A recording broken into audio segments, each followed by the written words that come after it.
All right. Hello, everybody. Good day, good day. And thank you for coming by another Merged Worlds Dungeons and Dragons story stream. We will get started here in a moment. I'll do a bit of a recap from where we left off, and then we'll move into the next section of the story. I always like to give just a couple minutes for stragglers to get logged in.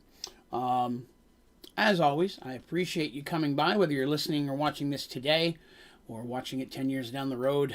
It's also available on Spotify and iTunes as an audio podcast. It would be awesome if you have a good time, if you wouldn't mind clicking the like button.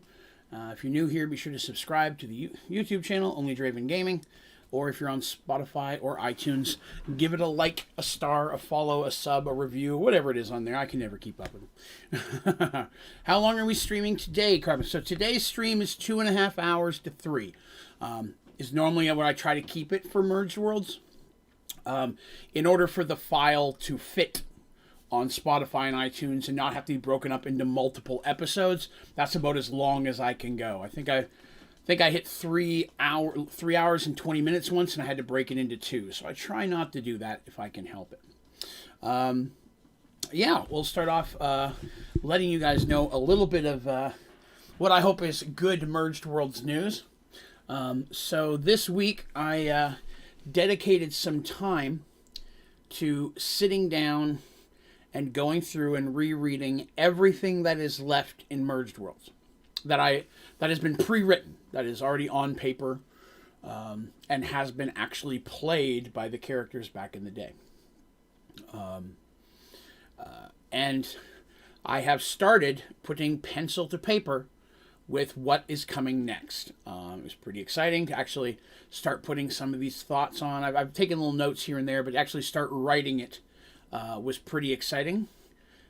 So I was really happy to give that report. I've started putting it on paper. I'll be honest, there's one thing, event, or situation in the future of the story that is paramount in its importance. And I've just struggled with exactly how to make it happen. So I've gone back and forth with different ways, and I think I finally figured out the best way to do it. As I like to used to tell my characters, when they say, "Will we be happy?" I'll be like, "I don't know about that, but I can tell you it'll be great for the story." Great for the story is not always great for them.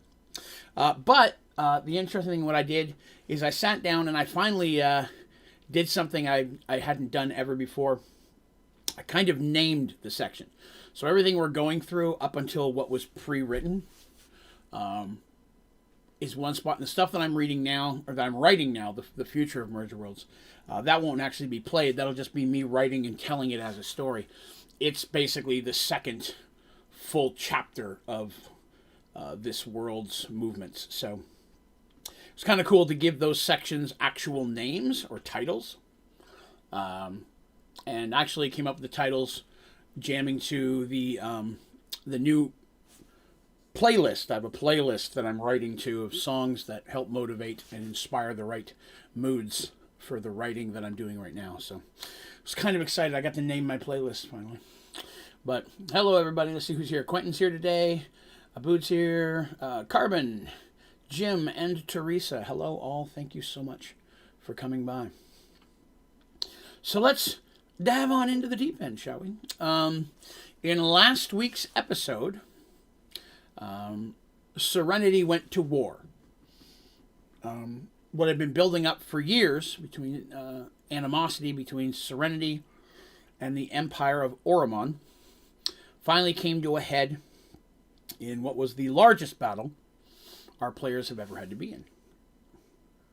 Ouch. It was definitely a challenge to DM. It gave me a lot of awesome opportunities to bring different characters together and have little story snippets. So there was a lot of reading last week. This week we'll have a little, but not as much reading as we move forward into the next phase of the story. But near the end of this war, as things were starting to look a little bleak, a giant meteor-looking thing came from the sky and crashed into the ground, and standing there was, according to the cleric of time, a high-level cleric that was there, stated that the Keeper walks among us. This incredibly powerful blue runes. So that's the big thing. He's got blue and silver runes that glow. Big blue rune on the ground, a circle one that he was standing on after the crash. Basically mushes a bunch of Oromon's soldiers, advising them that they need to retreat and never come back again, and to deliver the message to the Emperor that he was coming for him. Oromon retreats. The Keeper approaches our heroes, specifically Mercy. The magical glowy flare around him flares down, so he looks more like a regular dude in a robe. And it turns out it is their old friend Tobias.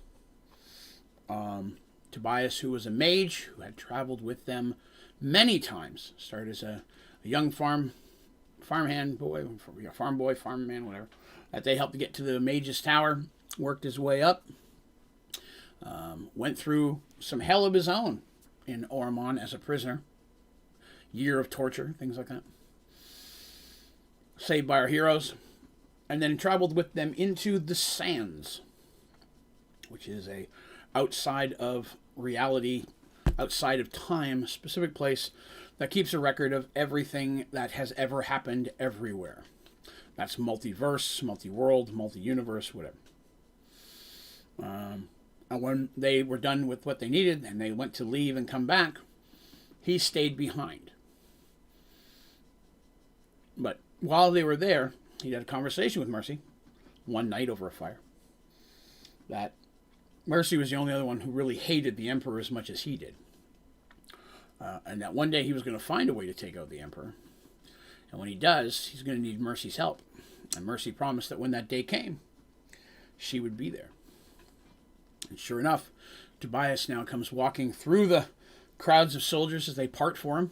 And he walks up to Mercy, smiles, and asks her if she remembers her promise. She nods and he says, well, that time has come. Together we are going to finally rid this planet of the filth that is the Emperor. And there's going to be a lot of work to do. So that's kind of where we left off, with him just giving that little, hey, I'm back.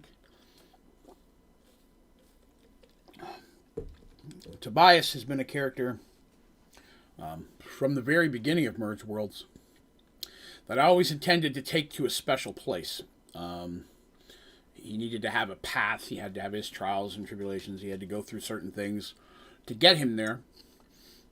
But he did. And doing a callback to the end battle with Nylat Firemoon. Long, long time ago, at the source in the center of the world almost. At the end of that, if you'll remember, our heroes opened the world so that the gods had access again. And as they walked through the gate to go back to their ship, they each had a moment to kind of meet their god and chat with them for a few moments. John Abrams says there is not. I'm sorry, Thursday nights is Mergeworlds D&D stream. I'll be back tomorrow night for another block of Minecraft.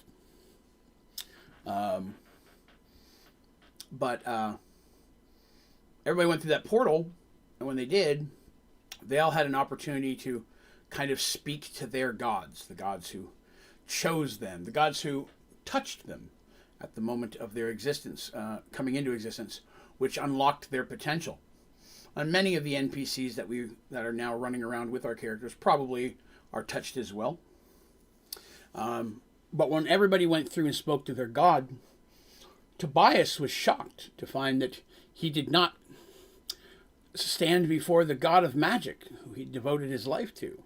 Instead, he found himself standing before Kiara, goddess of time. And it was she who had unlocked his potential, even though she at the time did not know exactly why. But at this point, she started his path. He made an agreement with her. She made an offer, I should say. And if he was to accept it, he was to return to the sands. And so when he went back with them, he knew that meant he was accepting that offer, which we'll talk into a little bit, because he gives them some of that information as we move on. So as they're standing there here in this field, the wounded are still being cared for. Artemis and all the other clerics are running around trying to save everybody they can. All the clerics and such, and people trying to help all the injured as much as they can, or put to peace the ones they could not. After a war like this, you just don't wagon up 1,000 corpses. You know what I mean? It's usually going to be a large pyre. That type of thing is going to be taken care of. Mercy's lieutenants and knights will basically deal with that kind of business. There were a few incidents and injuries. Nobody major died in here. There were several injuries. Let's see. Actually, Weston the Paladin lost one of his brothers in the battle. His brother had gone into an unwinnable situation in order to save others and gave his life in the service of the light. So while the Paladins are sad for his loss, they also overly respect his final actions dedicated to the light. So standing there with all this, and eventually the other characters make their way to Mercy too. It's kind of easy to see the glowy guy walking towards Mercy. So wherever they were on the battlefield, people start making their way that direction. And after a few minutes, most of the main characters are there. Artemis is not. She's off healing people. She's got stuff to do. But Dandy and Darsh are there. And speaking with Mercy, he's like, he's kind of smiling, and he looks at her, and he looks like he's a couple years older. It's been a year or two since they've actually seen him at this point. Maybe 3, to be honest with you. They've had kids and such since then. Married and all that kind of business. But they're kind of smiling, and he's kind of embraces her. He's happy to see her, kind of thing. He legit is, and he looks at her, and he's like, "Wow, I can't. You look the same. It's been so long." And she goes, "Yes, it's been a very long and trying 3 years since we've seen you." And he just smiles and shakes his head. And he's like, "What was 3 years for you was 748 years for me. It has been almost 750 years I've lived since I last saw you. Although time is nearly meaningless in the sands." He made an agreement with Kiara, goddess of time, that he would have unlimited access to the sands. He would have access to sections of the sands which are not available to everyone. He would, and she would help guide him towards knowledge and situations and things that he sought, because he has the primary goal of just obliterating the Emperor of Oromon. It's basically his one life goal.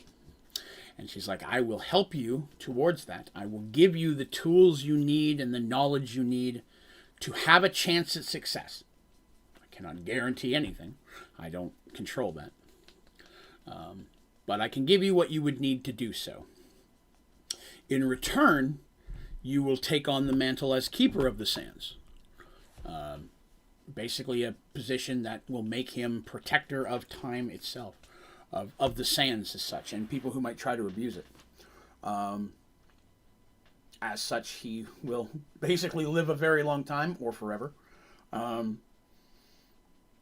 once he completes this goal on this new world, Mergeworlds, once he, win or lose, if he wins, he comes away from it, then he will no longer actively concern himself with the lives of this world, and will then dedicate the remainder of his time to protecting the sands, which, I'm sure comes with managerial duties. I told you there's the librarians there, got to look over them, protect them. People do make it in and out. He will be a very high, well, he's not technically a cleric of time. He's still a mage with incredibly powerful time magic. So, they're said. So, you can understand why the high-level cleric of the paperwork he will do. That is correct. And hello, Emil. So much paperwork in a world of books. Sans just novels, right? So he's here to take care of that. Now, he says that he believes he has a way for them to be successful. It has taken him centuries of searching.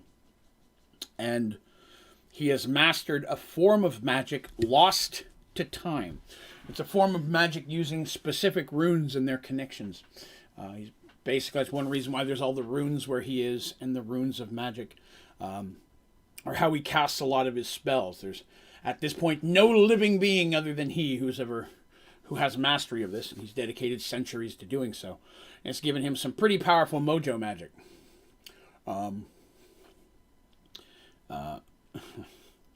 Some of you may have clicked a connection to something in the past. I'd be intrigued to know if anybody, now that I'm saying this, if this is clicking anything from something that happened earlier in the story. I'll give it a bit, and then I will explain it, see if anybody comes up with it. But even with this new powerful magic, the Emperor is no slouch, and he has access to a lot of power himself, and warriors, and powerful clerics of Pandora, and he has the favor of Pandora, just like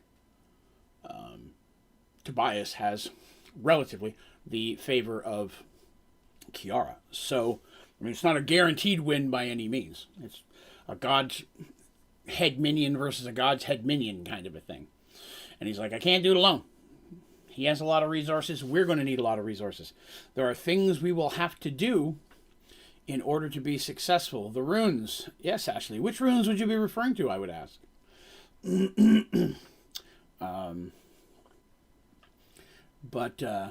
Yes, there are things that are going to have to be done, preparations that are going to have to be made before they're going to be able to move forward directly against the Emperor. Let's see what I got here. And time will be short, because now that he's initiated this path, has everybody started walking on it, there's a timeline. As a guy who knows time, he goes, things are going to start to move quickly. Our enemies will move against us. We're going to try to stop. They're going to be trying to, they know I'm coming. There was no way I could keep that. I mean, I told them anyways, but they were going to know. I mean, stepping in here, they were going to know this was happening, so they're going to be working hard and fast to consolidate their resources as well. And Ashley is exactly correct. The ones in the dreams. Even through the power of the nightmare circlet, Tobias was able to break through and help them or guide them through the use of the rune magic, blue runes. Even then, I had the Tobias stuff written long before we got to that. So I knew that I wanted there to be signs that he was powerful, that he was already breaking into something as powerful as the Nightmare Circlet, which in itself is an incredibly powerful artifact. And he's breaking through the dream void from outside of time. So just to give an example of how powerful the rune magic is. But while he's here on the planet, on regular Mergeworld, he's still a human dude. Age at regular age. All of his true power and stuff is within the sands. Within the sands, he's basically, for all intents and purposes, he's a Zoltan. He's close to a demigod in power, but only in the sands. Kiara has basically provided him all of that power whenever he's in that realm. Here he still has knowledge of the magic and the power he's learned over time, but he is mortal and he could die here. And if he dies, Kiara's out of sidekick. Right? But overall, that's hopefully not the goal. Jim helped, but he's holding the puppy down so I can eat down. Jim, eagle-eye Jim, I love it. So, Tobias is human. That is correct. Tobias is human, but with the power given to him, basically the blessings of Kiara, I've mentioned before that in the sands, people age differently. Lamia went from really old to really young. She went to like 18 to 21 years old looking, even though she was in her like 60s and such, 70s, when she went in there. People don't have control of how time ages them in there. The sands has that. He can control that. In the sands, he basically has control of the sands. He can go anywhere he wants. He has the knowledge of where everything is. He's kind of like the master librarian, if you will. Be a great way to say that. He's the master librarian with knowledge of everything that goes on in there, and no one comes in or out of the sands without him knowing. Doesn't mean he can stop them from coming in. Artifacts like the ones the heroes use to come into the sands still work. He can't block the sands off. It's not meant to work that way. But anyone coming in the sands trying to abuse it or destroy it or attack anything within it, people who bring violence into the sands, it's his job to deal with that. So let's say the heroes had gone in and the Emperor had gone in and was trying to fight them in the sands. He'll step in.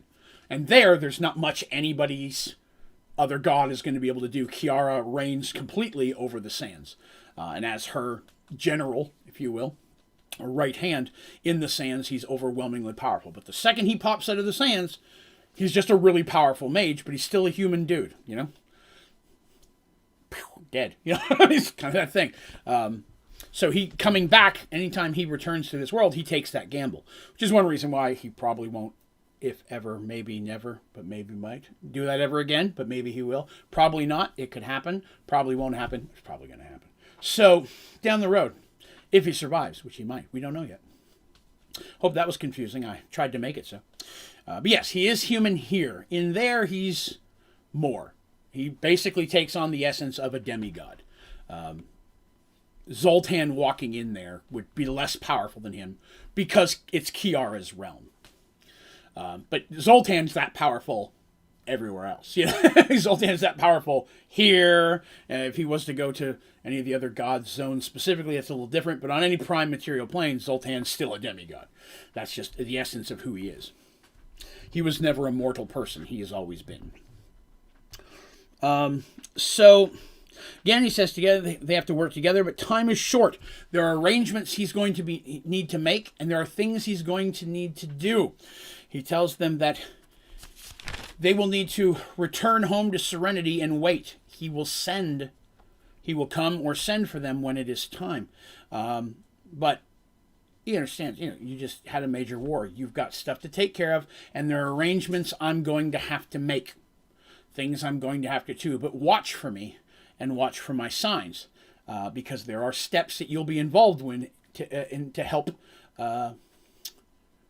prepare for this epic final battle. Which, I think many people understand this is what that is. This is the finally bringing the heroes in against the Emperor. Much like they had their final confrontation with Nylat Fire Moon. That's what this is planned to be. Is it successful? We don't know. But that's what it's planned to be. This is supposed to be them finally going in one way or another, having some type of resolution with Oromon, or at least the Emperor of Oromon. Now, the Cleric of Time is standing there. She's just in awe of this dude. You understand that it's... it's okay, Carbon. No worries, man. Another interesting thing about the Keeper, power of Tobias, is that he has just recently become the Keeper. But he's been the Keeper for 750 years in his life. But at the same time, he's in the history books of being the Keeper for thousands upon thousands of years. Because in the Sands, time is irrelevant. It's outside of time. He has always been the Keeper. He is yet to be fully become the Keeper. It's kind of that thing. So clerics, for generations of time, have always known the whispers of the Keeper of the Sands, Keeper of Time, that one being chosen by Kiara to basically protect all that is and protect the timelines. That's his goal. So they've always known about it. So for him to be standing there, that's like an all-powerful person that's existed for millions of years. To Mercy and them, hey, that's that farm boy that hitched a ride on our wagon. It's kind of I love messing with time. There's one thing that consistently I mess with in Mergeworlds, and most people have probably picked up on it by this point. Two things that always bugged my PCs. Two things that they knew I was in favor of just making a hassle, and one was time. Some good examples of that is when they were at the source and found out that that loop of time had gone hundreds, if not thousands of time until it successfully worked correctly. And then dealing with the Sands itself. But I also really love prophecy. There's a lot of prophecy and fate and things in these stories, which never really started. The prophecy stuff started to come a little bit later, but really ran the line. Draven's prophecy probably was the first big part of that, and that introduced Shastra the Prophet, and then prophecy and legends, all that stuff kind of built up over time. But prophecy and time are two things that I love messing around with that usually the characters are not big fans of. But he says, return to Serenity, take care of what you need, be prepared for my return, because we'll have serious mojo to deal with. He then speaks to the Cleric of Time, remember, powerful lady, and Edwin, his old apprentice, is there, and he goes to both of them, he goes, you both will come with me. And Edwin's like, oh, okay, like he's, was unexpected. Lady of Time is like, oh, yes, sir, no worries there.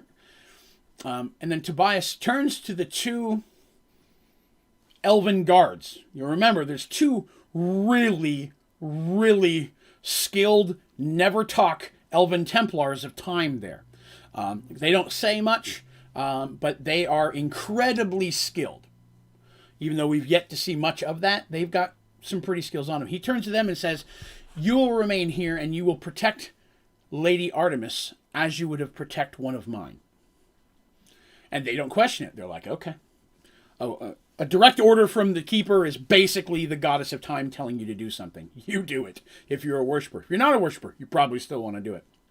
They say, okay, and don't even turn. They're like, they don't say anything, of course, because they never talk. But they nod, they turn, and they just go walking towards where the injured are. Like, okay, that's our job now.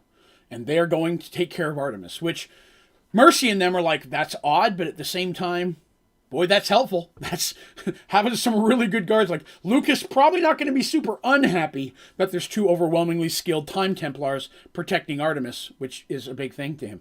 But it also immediately worries Mercy. Because what does he know? Why is it not stay here and protect them? Protect Dandy. Protect the kids. Go protect Artemis. Why? But she knows better than to ask. You know what I mean? Because he's probably not going to tell her. So it's that definitely for both the young ladies who played Artemis and who played Mercy, who played all the characters, both of them immediately saw that as a red flag. They're like, why?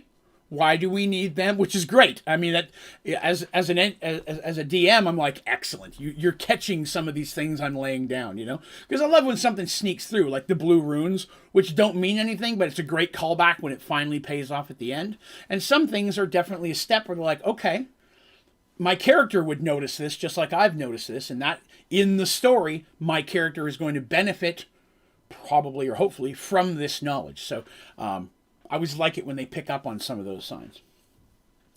So they're off. He wishes Mercy well. Says she knows she has a lot. He will reach out to her as soon as possible. And he puts his arms kind of around Edwin and the cleric lady, whose name I keep forgetting. I apologize. It's around here somewhere. Aliana. Aliana's name. Puts his name around Aliana and Edwin, and they basically, it's almost like they spins real quick, and they just turn into sand, like a little tiny thing of sand. This is going to sound like a bad example. In my mind, the Michael Jackson's Do You Remember the Time video. This is an old one, but in it he turns into sand. He puffs and it just turns into something sand and hits the ground. That's very much what I pictured here. That was the inspiration for that move. I've always loved that from that music video. Yes, I enjoyed Michael Jackson back in the day. Don't judge me. Or judge me, I don't care. But there's just a special effect that at the time was cutting edge special effects, and he just does this spin thing where he just turns into sand and disappears, and that's kind of what he does here. That's his way of basically teleporting. It's part of his rune magic, and it's kind of a cool signature thing as the keeper of the sands. I just thought it'd be cool. I would love to see art of that someday, like him turning into that. I need to eventually sit down with Shadow or somebody who has time and have them draw specific sequences from the story that I could put up. But that would be one I'd like. So he does that, and poof, he magics out of there, and everybody's like, ooh, that's, even the mages, battle mages stuff, like, that's different. I don't know a spell that does that. That's different, you know. And many of them were like, oh, you have a new kind of magic that only he knows, and probably not going to share with anybody. But that all said, in fact, just as a brief hint, the way I wrote this down, we'll gather cleric and mage and we'll Michael Jackson into sand. At the time, that was the inspiration. Like I didn't realize I had that written in paper. But that's what happens. So Mercy and them are on this battlefield for a couple of days. There's injured. They got to make sure Ormond doesn't come marching back. There's stuff to deal with.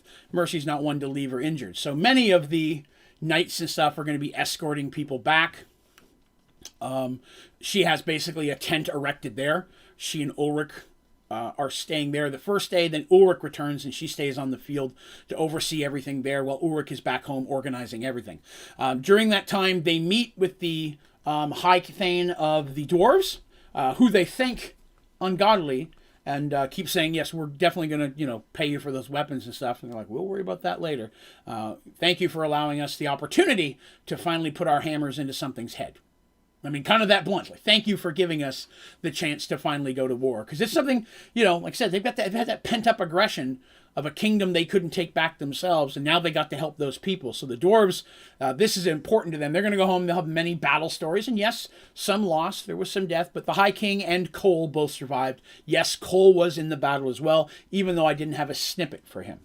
Like Nathalion was there, but I didn't have a snippet for him. I didn't have a snippet for everybody. I didn't do all of the knights, right? I didn't do any of that kind of stuff. So that happened. So Mercy oversees this. Artemis stays there the first night as well. She has a tent, which is now protected by 2 elves who either work in shifts or just stand there. As elves, they technically don't need to sleep, and for some reason sleep a lot less than even regular elves do. A lot of times they'll be up for days at a time before one will go off to take a few-hour break. And they can't say what, they don't ever talk. No one even knows if they can talk. They've never spoken a word. They always seem nod yes kind of thing. They take orders from Artemis at this point, just like they took orders from Aliana. At this point, she's like, hey, I need you to go stand at my bedroom door. They're not like we have to be up the whole time. She can be like, okay, I'm going to go church, go rest, go get something to eat. And they'll be like, okay, fine. Because they'll know, okay, you've got Lucas and 50 Templars around you. You're okay for a couple minutes. We'll go, just as they would have done with Aliana. They're still got to eat and stuff. So again, this kind of happens. There is, of course, as much of recovery of weapons and armor as possible, even that stuff of Oromon. Because again, remember, all those elites are walking around with magical weapons. And it's safe to say there were probably some lieutenants, some commanders, even just regular soldiers who have a magic ring of their grandpas or something of that nature, an amulet.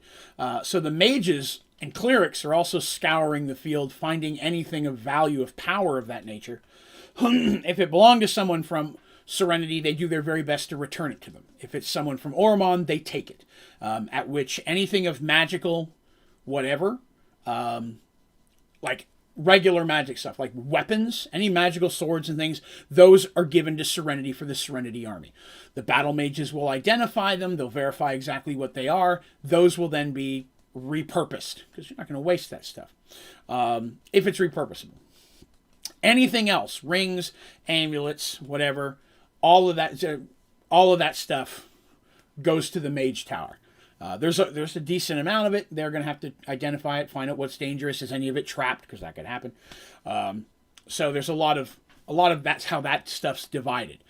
Anything of value, wealth, at that point also goes to Serenity, at which point they will probably use it to help pay for funerals and all that kind of stuff. So all of that stuff is taken care of. Mercy had a lot of things to deal with at the end of the battle she'd never had to deal with before and wasn't expecting it when I threw at her.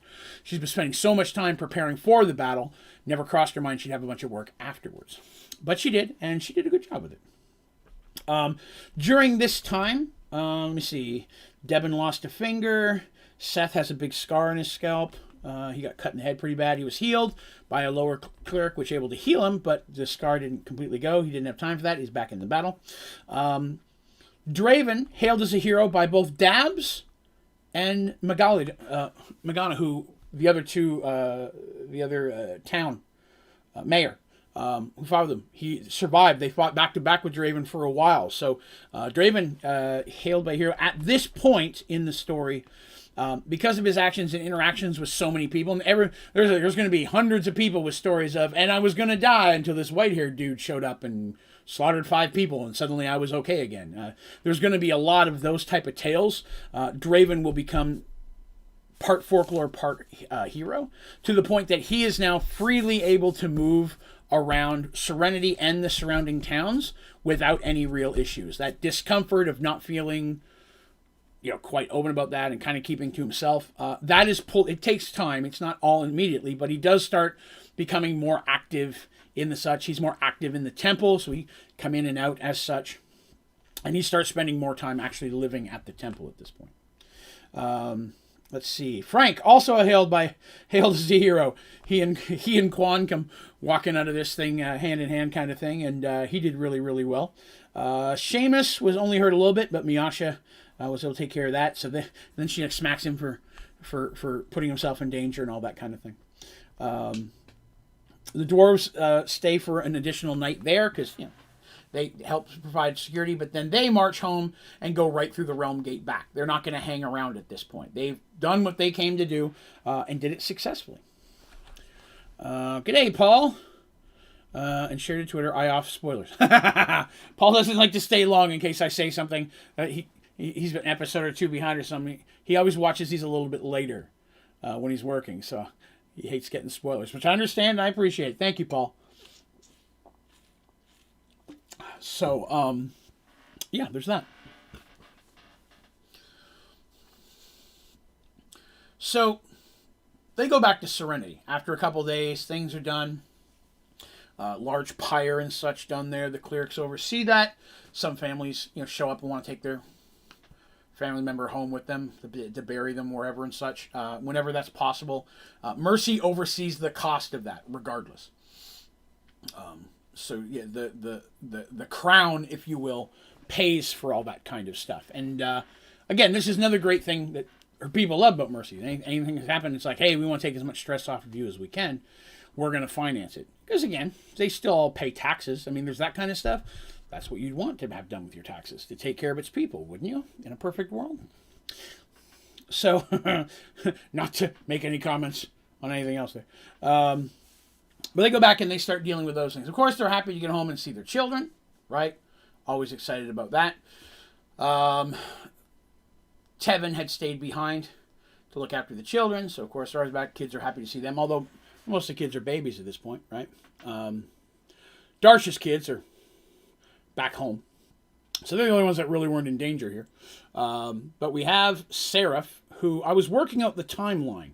At this point, Seraph would be close to 4 or 5 years old, is what I'm having on the timeline based on how everything worked. At this point, Petal is almost 11 months. Well, because Artist was born 2 months after Petal, and then like 6 months went by before the actual war. So you could say Petal's probably about 8 months. Artist is 8 months, and Petal is around 10 or 11 months. So Seraph is a good 3 to 4 years older than the girls, and Darsh's kids are a year older than Petal. The twins are. He had another child who was just born, who's right about the same age as... Actually, that third child is younger than even Artist is. They were just born within the past month before he left, kind of thing. Just giving you an approximate age of the children, right? So, Darsh's kids are like a year and a half, or probably they're a year older than Petal. Petal is 2 to 3 months older than Artist. So just to give you an idea of what the children's ages are, because as these guys move forward through time in the story, the children will be addressed. I have to age them as well. So when I say Seraph is now 10, you'll know, okay, that means Darsh's kids. So I'm keeping track of that timeline, much as I did back then. I wish I'd have found that paper with that. So I had a paper that was all mathed out, but I can't find that anywhere. They head back to Serenity. Now, over the last year, while they've been prepping for battle and war, a lot of other things had gone on. Regular kingdom stuff, right? Building borders, building forts. And while she's been spending all this time building up defenses of Serenity, she's also building Serenity's infrastructure, which is a weird thing to talk about probably in Dungeons & Dragons, but if you ever play a character high enough who wants to have a kingdom or something, this is something that you may address depending on your dungeon master. She has a kingdom. You know what a kingdom needs? Sewer. So the dwarves were hired to come in and build a sewer system underneath Serenity. You think about it, how you build a sewer system under a city that's already there. Well, if there's anybody who can do it, it's the dwarves. They live in digging. So building supports and such and putting that in, doing sections at a time, they've been working on that now for over a year as well. So again, as Serenity is booming in size, and it really is, it is booming in size. Not only because of the benevolence of Mercy and people know that they're not getting tons and tons of taxes. They're fairly taxed. They're being protected, even though wars happen everywhere. No matter where you go, you're going to deal with fighting somehow, right? But overall, protection here is good. Benevolence, a lot of good businesses are popping through here. The fact that the dwarves are coming through and providing goods to Serenity means a lot of other businesses maybe moving here, wanting to ship in and out and move back and forth to Paxawal, things of that nature. Cities grow. You need more stores, more inns. Now you need a logging company that's going to be working in there. You're going to need. We already got the mine who does the cutting of stone, but now you need jewel crafters. All these businesses pop up, and as these people pop up, that's more people living here. More people move here to live here. More businesses needed. So the city is going through a huge boom in a very small period of time. Unnaturally large boom. And you could say that's just because of the nature of Mercy combined with what Artemis is offering, an incredibly powerful temple dedicated to the good gods, who also does not seem to have any money problems, helping anyone who needs it. That's a great combo to have. This is probably not going to be an evil king or queen if they're hanging out with a really phenomenally loyal, holy member of the clergy, right? So this has caused a lot of people to swell, which has caused some growing pains for Serenity. As I mentioned, there's a lot of north of Serenity Lake, was a lot of woods all the way to the north, a huge forest, and a big swath of that was cut out to put in the Mage Tower, which is now on the north side of the lake. But the city's having to grow north as well, and they never really wanted to go that far into the woods. They liked the concept of the woods, but as wood and lumber are needed, these things happen. So the city is growing in all directions. primarily east and west, because that's where the smaller towns are. So as people are coming in and out, buildings are growing in between those, and in between Serenity and this town, or something of that nature. Blacksmith in between. So it's growing. I want to stress that because a lot of big things are going on. So the sewer is already, half the city is built. The other half is under construction. There's a large amount of dwarves working on it. It was costing Mercy and Artemis, who's also chipping in for this because it goes towards the whole kingdom, a lot of money. This cost more than building the keep, because there were a lot of dwarves working on that. Prodigy, Skyward Force will be tomorrow night at 9:30 p.m. Fridays and Saturdays I'm at 9:30 at night. I'll be back for some more Sky Factory. Thank you for the question. So, why does this matter? I'm just trying to give you an example of how the city is growing, right? There's going to be storehouses, warehouses, businesses are going to start coming in. Maybe merchants want to start talking about a merchants guild, right? These are things that Mercy has to oversee and make sure that no one's taking advantage of other people, right?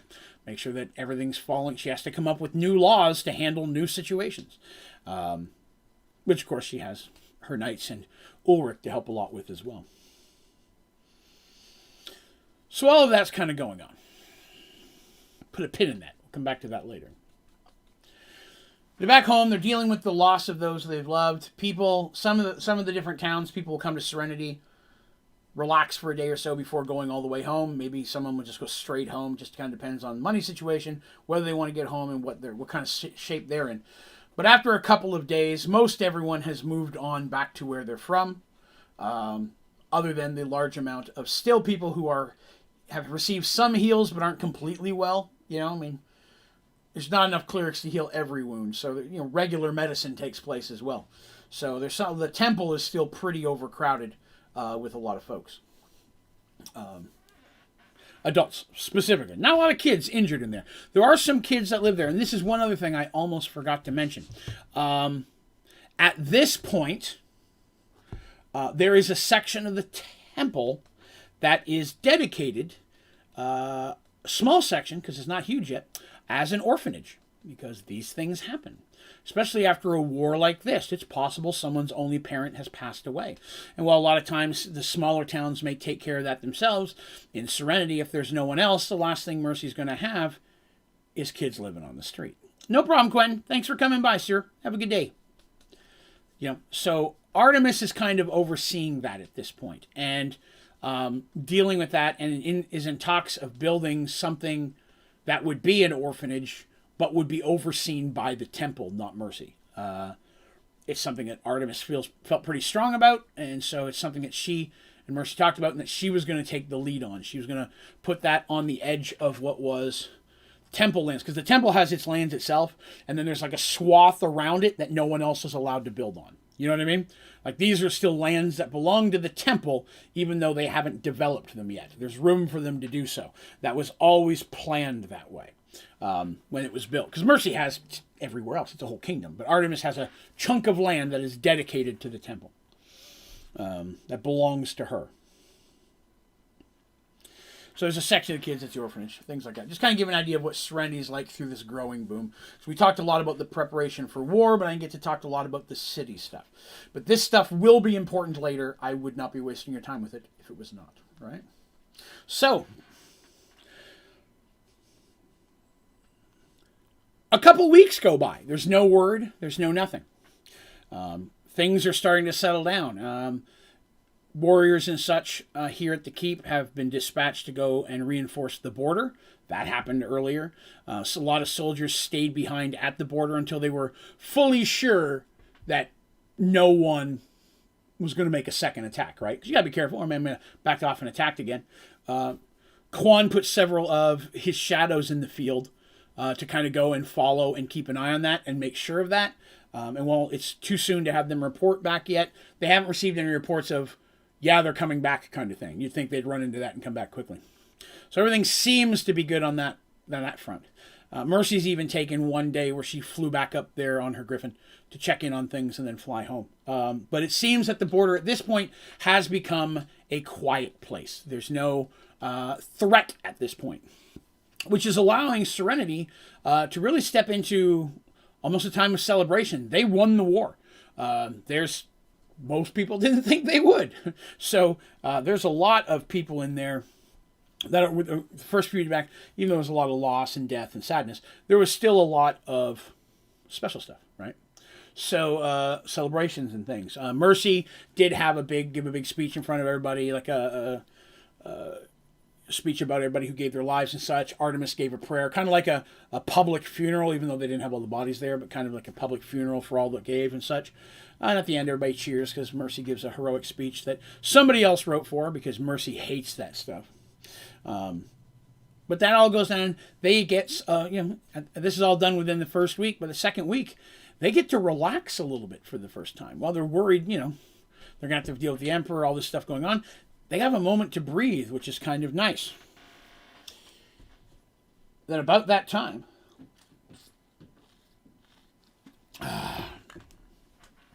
almost exactly 2 weeks after this time, Mercy's in her private rooms. It's a knock on the door, and she opens, and because Mercy has a private room. I should mention that. The design of the keep, which I have maps of, and if you guys want to see what the keep looks like and the temple looks like, I have maps of that. I could put that up if anybody wants to see it. I should have asked about that a long time ago. I even have some diagrams of what Darsh's first ship, the Morgenstern, looks like. Those I can dig out if anybody wants to see those. Let me know. I'll put them in the Discord or something. But I have... Yes, so she has you go in through her room to her room, and there's a common area, like a living room area, kind of such, and there are several rooms off of that. One is Mercy's bedroom. There's a second room that would be Artis's room. At this point, her crib is still in Mercy's room, but there's a room for her, and there are two other rooms that are basically spare rooms that a lot of times someone of importance is visiting, they may stay in those quarters. Someone close, like, if Darsh was visiting, or Dandy or something, before Dandy had a house. It's always been there just in case Mercy has more children, right? Plan for the future. You build a house. You don't know how many she's going to have. So there's rooms there, but two of the rooms are basically spare rooms that don't do much. There's... in the primary room, which is the big fireplace, several big comfy chairs and couches, a lot where Mercy entertains her friends for just something very private, or hang out with knights, or it's just her and Ulrich in the room. There's also desks in there where her and Ulrich can work while they're, in theory, watching the kids play, kind of thing. So this common room, you go into it first from the main hallway, and then there's a room with rooms that can only be accessed through that one door. It's defensively that way, so that way if anyone is trying to take in the castle, that's one door Mercy and everybody inside there has to defend to protect everybody inside. It was set that way on purpose. Is there a secret passageway outside of the castle? I was asked this in a question recently, and I will say yes, there is. When the castle was built, there is a secret passageway built from Mercy's area that goes down, because remember, this is up on a kind of a cliff thing that overlooks the water, right? And then the land comes down, there's a road one, and it goes up to it. That winds down through the rock and actually exits right at the water level on the lake. Secret door you'd never find from outside. There's moss and such all over it. It's always meant to be an emergency escape for the royal family. But the door itself opens relatively wide. It's dwarven built, after all. And inside are a couple of small boats that could be pushed out onto the water. Opening the door would cause some water to rush in. It's a way for them to escape should they need to. I will have you know, in all of the time we've played this, it's never been used. So I'm not telling you this because it's going to happen. But that doesn't mean it won't eventually. So there's that. Put them up on the website? I could do that. I could start putting up some of the maps and diagrams on there. I could put them on the Instagram as well, the Mergeworlds Instagram. That might be a cool idea. So I will do that. I will work on getting some of the maps up for people to see as we move into the future here. But it's been 2 weeks and there's a knock on the door. And Mercy goes and answers it. Ulrich's there, probably holding Artis. Chilling, they're sitting on the couch chatting. It's early morning. They've probably already eaten. Food's brought up to the room for them here most of the time. The knights all have their own homes. The only ones that actually live in the keep right now are Flynn, who was always a squire and just didn't have a house, and he's working on it. And the second one is Quan, who's also in the process. He had a small home he was staying in, but he's building it. Oh, and I forgot to talk about Seamus. I'll tell you about Seamus a little later.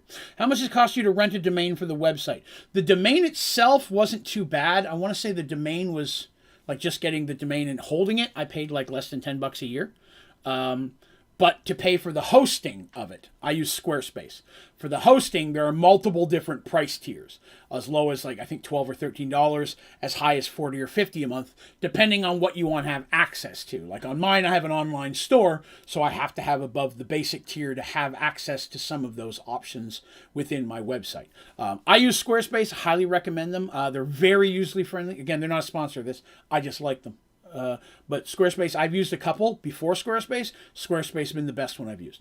So I do recommend checking them out. Domains, just to get, I had a domain when I first got Onlydraven.com. I didn't get it through Squarespace. I think GoDaddy or something like that. I went there and did a check. It was available. I got it. I paid $10, and every year I had to pay $10 just to hold it, just to have it. So it wasn't a lot, just to have the domain. Developing it and hosting it, that's a whole nother business. Especially when I want to put the store into it, hosting the podcast. A lot of that stuff takes some extra stuff. But for a basic website, it's really affordable. Highly recommend Squarespace. You check them out. Lord, I should see if they have an affiliate program. I'll sign up for it. So anyways, the knock on the door. It is her young new squire, whose name I don't have written down, but I mentioned it before. I'll dig that up again. And so they open the door, and it's a guard with a message. Or sorry, it's him with a message saying that someone has arrived at the keep and is asking to speak to Mercy. And while normally they would be like, do you have an appointment kind of thing, this is someone unusual that they felt it was important Mercy meet. She's like, okay. So she gets up. Ulrich, the baby's napping or whatever, decides to go down with her. The young lad and the 5 guards standing outside are going to watch over the baby for a little bit. I built the website myself. I didn't pay anyone to do it better. I designed mine myself. It's still stuff I got to work on. I'd like to make it better, but yeah, I've done all of it myself over time. I've had it years now. So they, they're already dressed, but they put on a little bit more formal stuff. They make their way down to the main room, which kind of got like their thrones stuff in them and stuff like that. So that's where they take guests. The gentleman is brought in. So the gentleman who's brought in is Elvin, first of all. But he's really muscular for an elf, much more buff elf. He's in very good condition from the looks of him. He also is wearing, because you can tell this by looking at it, but his gear and his shield is all dragon hide. I will interrupt myself for just a moment by saying Darsh is still here. Darsh hasn't returned home yet. With the Tobias thing happening, he sent a message back to his wife saying, hey, I'm hanging out a bit. I don't know what's going on. Jorn, Garrig, and Nathalion are staying here with me at this point. We'll return as soon as we can. She's like, gotcha. Should mention that. Darsh is still there. Darsh has a room to himself because he won't fit in the spare rooms. He comes down. Dandy and Michael have their own little house at this point, although Dandy and Michael are now discussing having an actual home built for themselves. They would like to have a permanent residence here. So they have one that was originally Mercy's house while the keep was being built, and then she gave it to them. So they would like something a little bit larger because it was not really built to have a bedroom for kids and stuff. It was just Mercy, a little one-bedroom place. So they're looking at building one as well. Again, Dandy, probably the wealthiest of everyone here, which sounds odd considering how much money Darsh and Mercy make on taxes and their adventures and their ships. But Dandy has no overhead. She pays nothing other than what she donates to people when they need it, like Thieves Guilds when she's in Paxawal. All of her money is in just different banks around the different kingdoms, basically. She has more cash than she knows what to do with. So they decide to build their own house, a Kender-designed house, no less. We'll talk about that a little bit later. Darsh is there as well. The elven gentleman is dressed all in dragon scale, which in itself is expensive. Remember, Darsh has a dragon scale shield that they made from defeating a green dragon. You know what I mean? That was not easy. This guy's dragon scale is all black, specifically. So it looks very black, very sleek and such. And he introduces himself as Balin. Does not give a last name. Not ask for one. Not everybody has a last name in these worlds. He's like Cher. But no. He gives his name as Balin. And Mercy's like, okay, Balin, how can we help you? I was told you wanted to meet with us. And he's like, yes, I have... I'm on, I guess you could say, a quest. I'm seeking out someone. And I was traveling but a week's travel from here, when suddenly I came across this man dressed in blue in the middle of the woods. He seemed to know who I was, he knew what I was looking for and where I was going, and he told me that if I continued on my path, I would fail. And that if I wanted to have any chance at succeeding in something I've been working towards for a very long time, I had to come here and ask for your help. And they're like, man in blue. Yes, his name was Tobias. He said to tell you that this is important and that you need to help me. He goes, and I'll be honest, he goes, I mean no disrespect looking at you. Fine castle, I see you got a lot of warriors. I'm really not sure how you're going to help. I don't really need help. But this man knew a little bit too much for me to just wink it away. And then when he explained that he was the keeper of time, I had to put a little bit more weight into that. And so I did as he asked, and I came here first, again, though I'm not sure why. Now, this is itself a thing. This guy does not look like a Templar. He does not look like a cleric. But he knows what the keeper of time is. He respects that. So he knows the keeper of time is important. So the fact that Tobias says, hey, I'm the keeper and I can prove it. Woo, magic. Whatever he did. By basically giving way more information about Balin than anyone should know, kind of thing. And that's a great way of Tobias. Because you remember, he has a book in the sands. There's a book for you telling everything you've ever done. And he's been researching for a long time. He knows what he's looking for. So, I should stress, because this has been asked in the past, this is not an Inception concept. This is not all taking place in a book inside the sands. Cannot tell you how many people assume that's what's happening. That all of this is not real and is just a book that somebody else is reading in the sands. I can tell you that is never going to be the fact. Never going to do that in the story. To me, crossed my mind, of course. I came up with it as well, but I felt that was just too cheesy. I don't want to. I don't want the end of it. The end of all the adventure to be Tobias to close the book and set it on the shelf. Like I could picture that ending, but it seemed just a little bit too predictable and cheesy for me. So no, these adventures do not take place in the Book in the Sands, except for the adventure that took place in the Book in the Sands. But I told you that one. That was different. It's making you aware of that. This is real. In Dungeons and Dragons, obviously. Yeah. So, interrupting myself a lot tonight. A lot of information. We're stepping into a big chapter. So, Mercy's like, okay, well, I'd like to hear, obviously, your story and what's going on. But before we do that, there's a few others I'd like to have come here as well. People I trust, and people that Tobias would want to hear your story. It's like, okay. They're like, if you'll make yourself comfortable here, we'll have... Want food, drinks, we'll bring you. He's like, sure, I'll take a meal. Why not? I travel a lot. I'll take a free meal, sure. And he seems very intelligent. He's elf. He has that elven thing. He also seems to carry some of that elven arrogance. Like he's looking around and like everyone's less than them. Like even Darsh, who's going to cut a very imposing figure, right? Very imposing. Just Darsh stand there. He looks at Darsh like, yeah, I'm not concerned. Like, okay, you're a big scary minotaur. Fine. I don't see how you're really going to help me. To answer Bader's question, why don't you stream in both Twitch and YouTube? Twitch doesn't let you do that. If you're a Twitch affiliate, anything you stream on Twitch can't go on YouTube for 24 hours. Some people dual stream, but they're technically breaking the rules.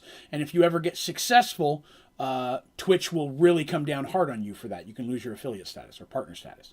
I don't like that. If they didn't have that rule, I'd stream on both Twitch and YouTube all the time. But if I'm going to pick one, I'm going to stick to YouTube because that's where my videos are and that's where my community is. That is a common question I get, though, so I didn't mind answering it. For any of you out there who are listening on Spotify or iTunes, YouTube is where I stream this, and also where I stream all sorts of other stuff. Onlydraven Gaming on YouTube, or links to it on my website, onlydraven.com. Thanks for visiting. So this being said, messages are sent out for the others, right? Artemis, I know you're busy, still healing people. You probably need to come here.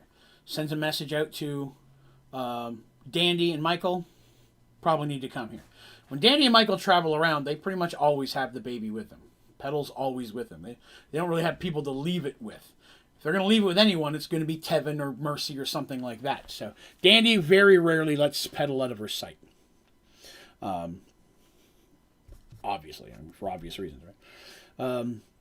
So they arrive. So Artemis, Dandy and Michael arrive first, and Balin looks at them and literally snorts, like, what? Why are you bringing a Kender and a baby and a dude with a big spear on his back? And he looks at Michael for a minute, and he looks at the spear he looks at it like he knows that this is definitely not just a regular spear on his back, right? And he almost looks like he has just the slightest bit of interest in Michael. More for the spear than Michael. But the Kender throws him off completely. By this point, Garrig and Jorn and Nathalion are there. And even Nathalion, another elf, he just doesn't pay any attention to. In a moment, Mercy's like, do you recognize this guy? And he's like, no, he's not from our kingdom. If he's from our world, I'd be shocked. But he's not from Santriel. You'll remember, Nathalion is a prince of the elven kingdom of Santriel. And then a little bit later, Lucas arrives with Artemis. She apologizes and said that Draven will be there soon. But he was helping Tevin settle Seraph for the morning. But Artemis is the first person that Balin pays attention to. And he literally stands up, comes over, introduces himself, and literally says, thanks her for coming. I mean, Artemis is clearly a high cleric. And again, he expressed respect for the keeper, which is in all intents and purposes, while you're a mage, still secondhand to a god. And Artemis walks in and again, he looking at her, not just from her rank, but the amount of power level she'd give off for anyone with that type of ability to see that, definitely is going to be noticeable. And so she's the first person that he legitimately seems interested in. Not even Mercy, who's a queen of the entire kingdom and has, thousands of guards at this point, all this stuff, could care less. But Artemis is a different story. And he's introducing himself, and he said, yes, I'm Balin, and so on and so forth. It's a pleasure to meet you. Thank you so much for attending here. I had no idea someone of your stature resided in the city, and I am blessed by your presence. Like, he's just going on. Artemis is a little taken back. Lucas is like, all right, guy, laying on a little thick there. Chill out, she's married.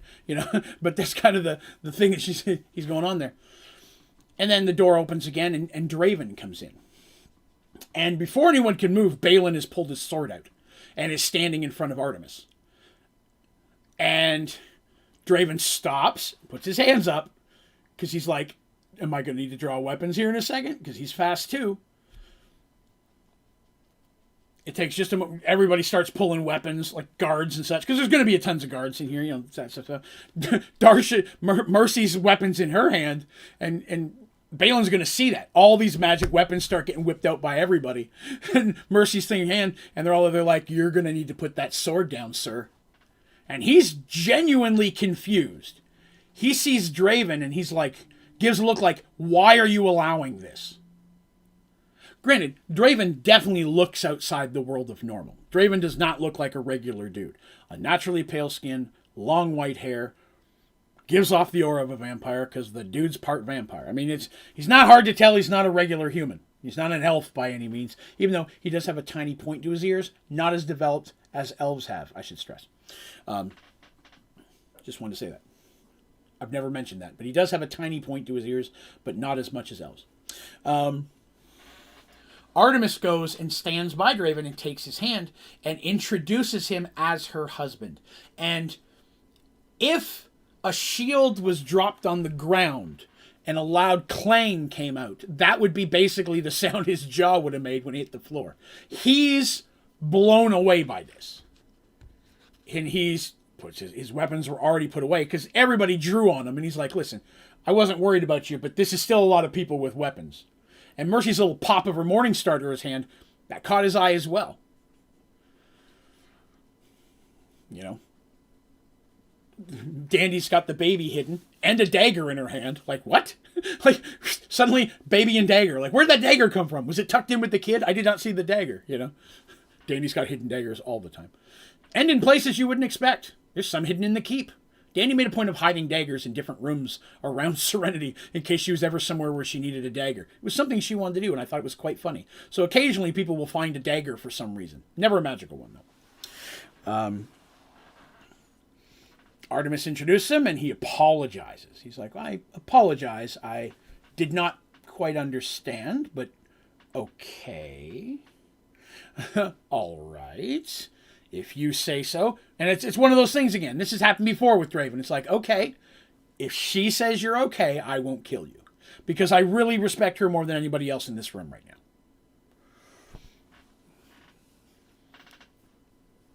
Another thing that catches his eyes is as this is happening, two elves with the Templars of Time are walking in the room and also draw their weapons. Now, he wasn't drawing a weapon on Draven, or on Artemis, so they weren't as quick to rush in, but they were definitely ready. But Artemis stepping in and they're fine. When he sees them there with Artemis, he's like, okay, well, clearly, here's clear. Keeper of Time met me in the woods, sent me here. Here's a really high, powerful healing cleric, which I respect, with two Templars, and he probably knows a little bit about these Templars, just from the way he's looking at them. Templars of Kiara, pretty powerful bodyguards to have, hanging out with this thing as her husband, which is shocking, and everybody's geared to the teeth with magical stuff. And he kind of gets a smile, and he goes, this might be the right place after all.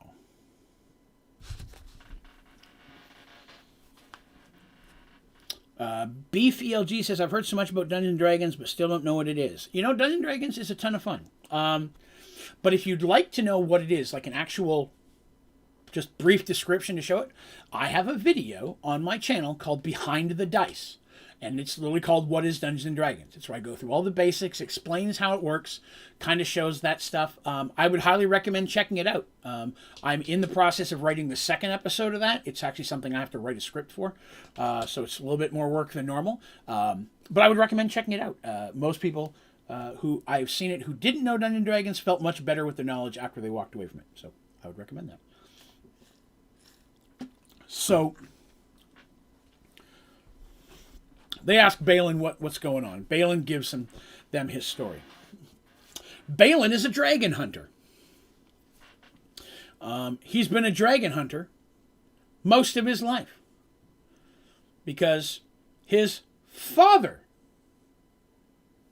was killed by a dragon. I love this player. I love NBC. Underestimate me and my party. Oh yeah, it's great when that happens. And this, whenever there's a Kender in your party, it's going to happen. Why is there a Kender here? Minotaur helps offset that a little bit. But he's a dragon hunter. Now this explains why he has so much dragon scale gear. He says his father was killed by a black dragon. And not just a black dragon, a great worm. What does that mean? Very old, very powerful dragon. The dragon's name is Cirok. C-I-R-O-K, for those of you who want to know the spelling. Cirok. And even at a young age, from his family and where he was from, Balin was training to be a warrior. And when his father died, he just trained even more. And he's an elf. So, you know, training through his childhood could have been 100 years. You know, that's kind of how that works. Give me 1 second. Turning a fan on. It's getting toasty. But, right? Tell me if that fan becomes loud and I'll turn it off. But he's like, my father was killed by this dragon, and I trained, and I've spent all of my life trying to find the dragon that killed my father. He has killed multiple dragons trying to find them. Not always blacks, although primarily he's looking for a black dragon, so that would be why. And surely enough, when he came through the merge, because he was pulled through that, it didn't take him long to find out that Cirok was here as well. So he's been chasing him across Mergeworlds for several years now, trying to track him down. And he believes he may have finally found him. He has paid, he has great wealth to mages and clerics and such in different areas to help, and it has located what he believes is Cyric far, far to the north. He was heading that direction to finally face this dragon, who, again, very powerful dragon. Right? Pointing that out to everybody. When he came across Tobias, Tobias advised him that if he ever wants to have any chance of killing Cyric and avenging his father's death, he will need allies.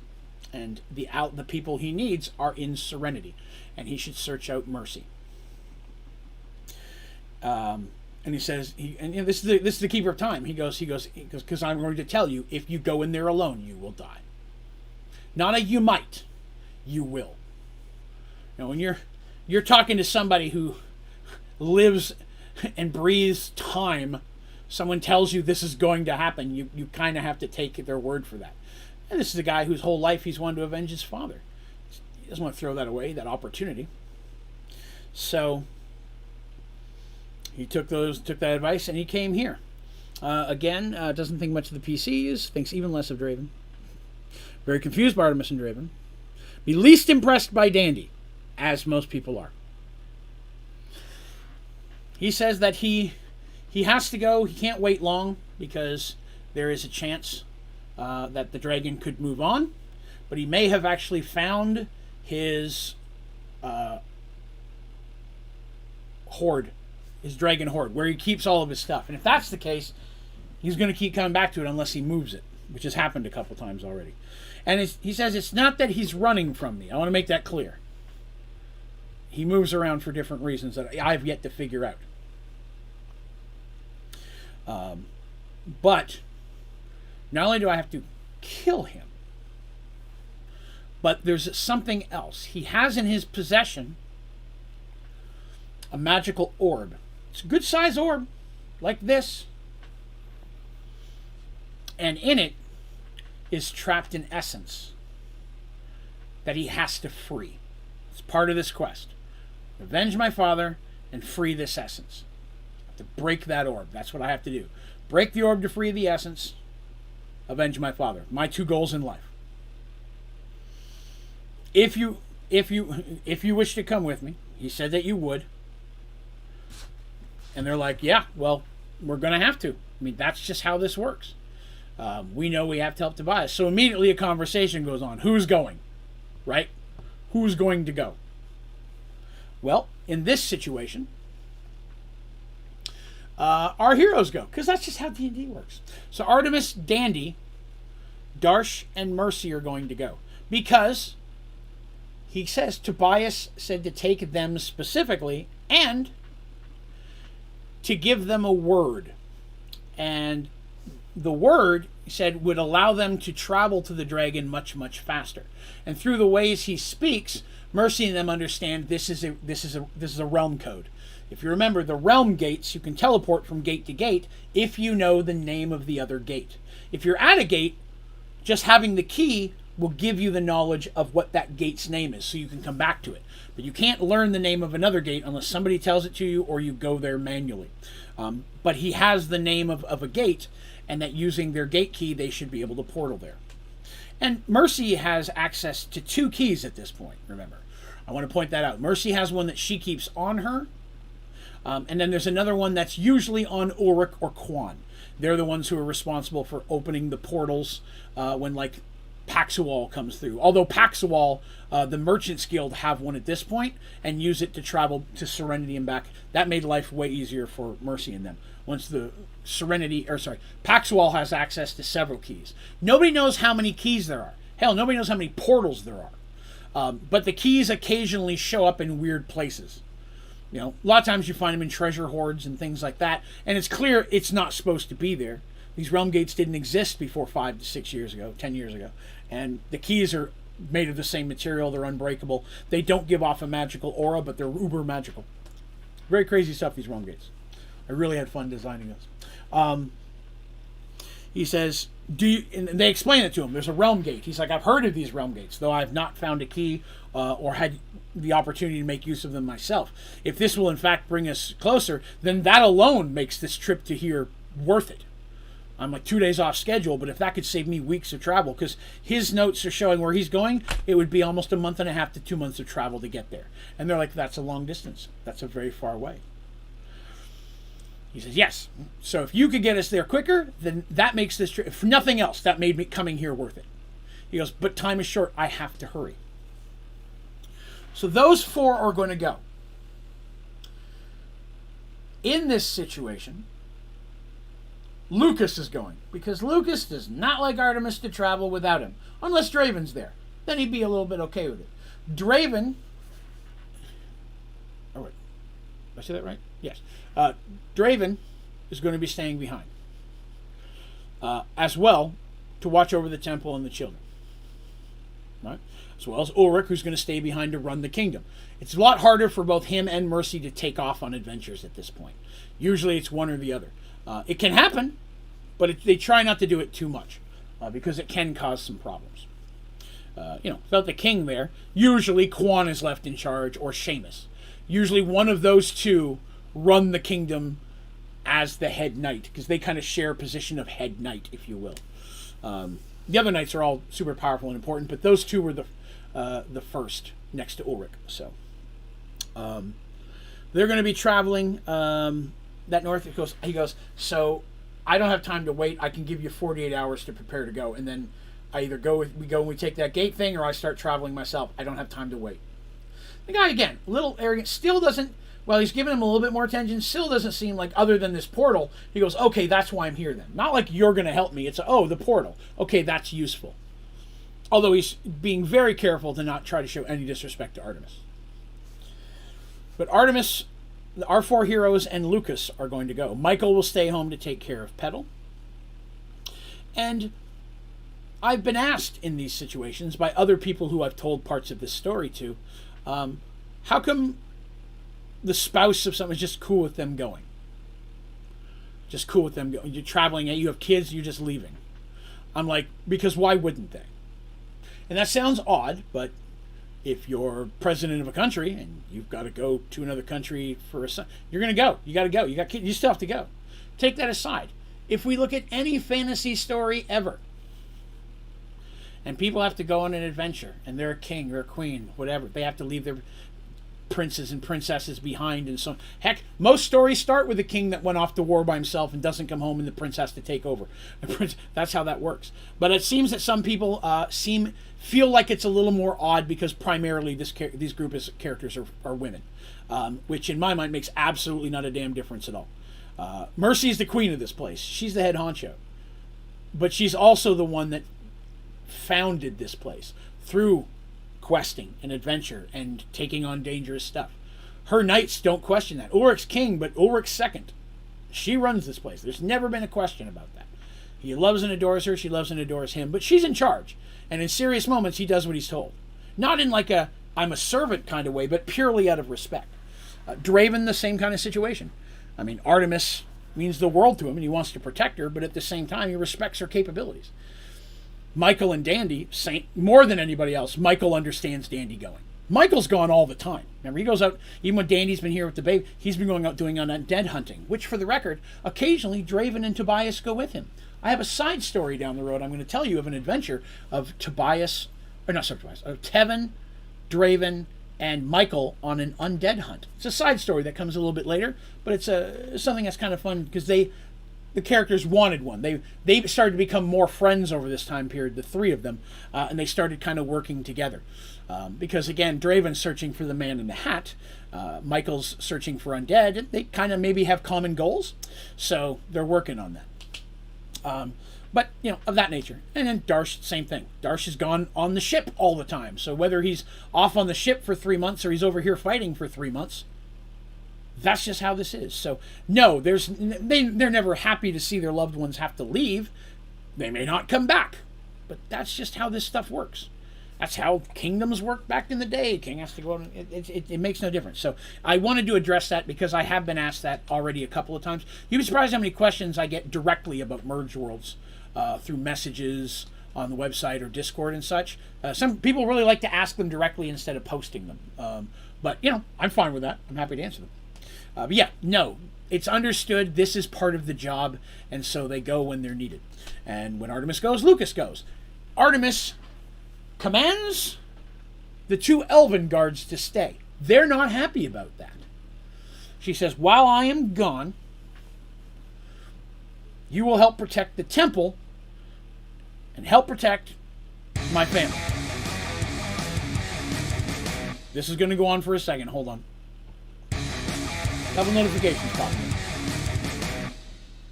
For some reason, they don't pop up as people sub. They all pop up at once, midstream. Never understood why. There we go.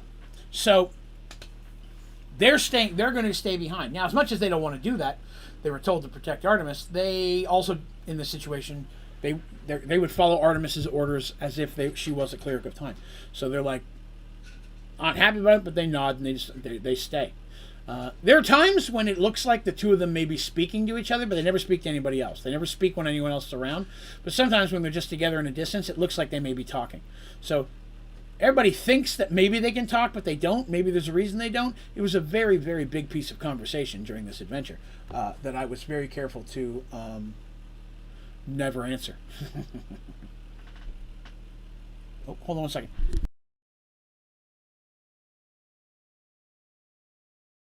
All right, so I had a quick question from the wife. So these ones are going to go as well as Lucas. But they're going to go with a skeleton crew. They're not taking anybody else than that at this point. They weren't really told to by Tobias. There was no clear sign that anybody else has to go. But Mercy and her friends, that's just kind of how this works. They know that they're the ones that have to go on these things. So they're like, yeah, 48 hours. We'll leave 2 days from now. Give us time to prep. They make the arrangements, right? During all this, Tevin has been staying at the temple more lately with all the battle and stuff. Him and Draven have not been out hanging at their house as much as they used to. Draven's 50-50. It's become more Tevin's place than anything else, although occasionally Draven and Artemis and the baby will come up there to just get away. Well, the toddler at this point, right? So he's like 4, almost 5. They're 5, something like that. So they take 2 days to prep, get everything they need, give out all the information, leave Ulrich in charge, of course, and all that kind of stuff. And they begin traveling to the portal, which in itself takes a little bit of time. It's a lot faster. They supply horses. Balin didn't have a horse, but he's fine to ride one. Doesn't seem real happy with it, but he's like, I'm fine. I'll ride a horse at least to the portal. At that point, he goes, I don't know where we're going. I don't know what's on the other side, so we probably don't want to take horses. They rarely take horses. So they go ahead and they travel to the portal. And once there, they use the command word to open up the gate, or the realm gate, to their direction. And they all kind of walk through. Balin's a little bit thrown because he's never been through one of these, but these lesser races seem to be having no problem with it, right? So he doesn't want to show it face. So he goes through. Bear with me a moment. I'm sorry for the noise. 1 second. Hate to say this, I haven't really eaten in a few hours, and I'm feeling a bit peckish. Grabbing a quick Swiss roll. All right.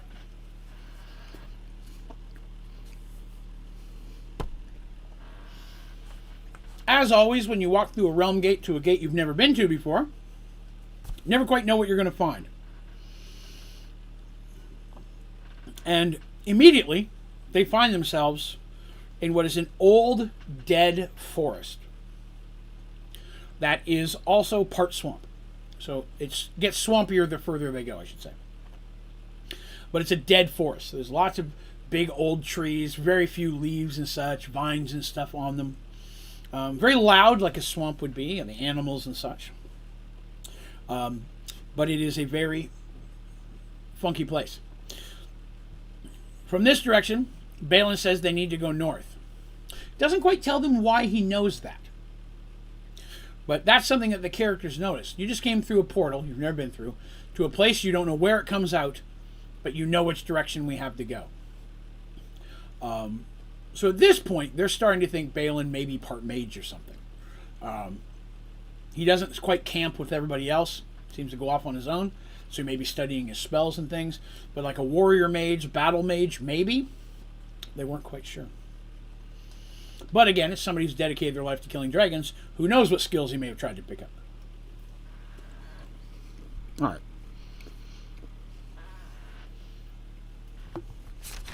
It takes them 4 days of travel through the swamp. The swamp itself wouldn't be that bad.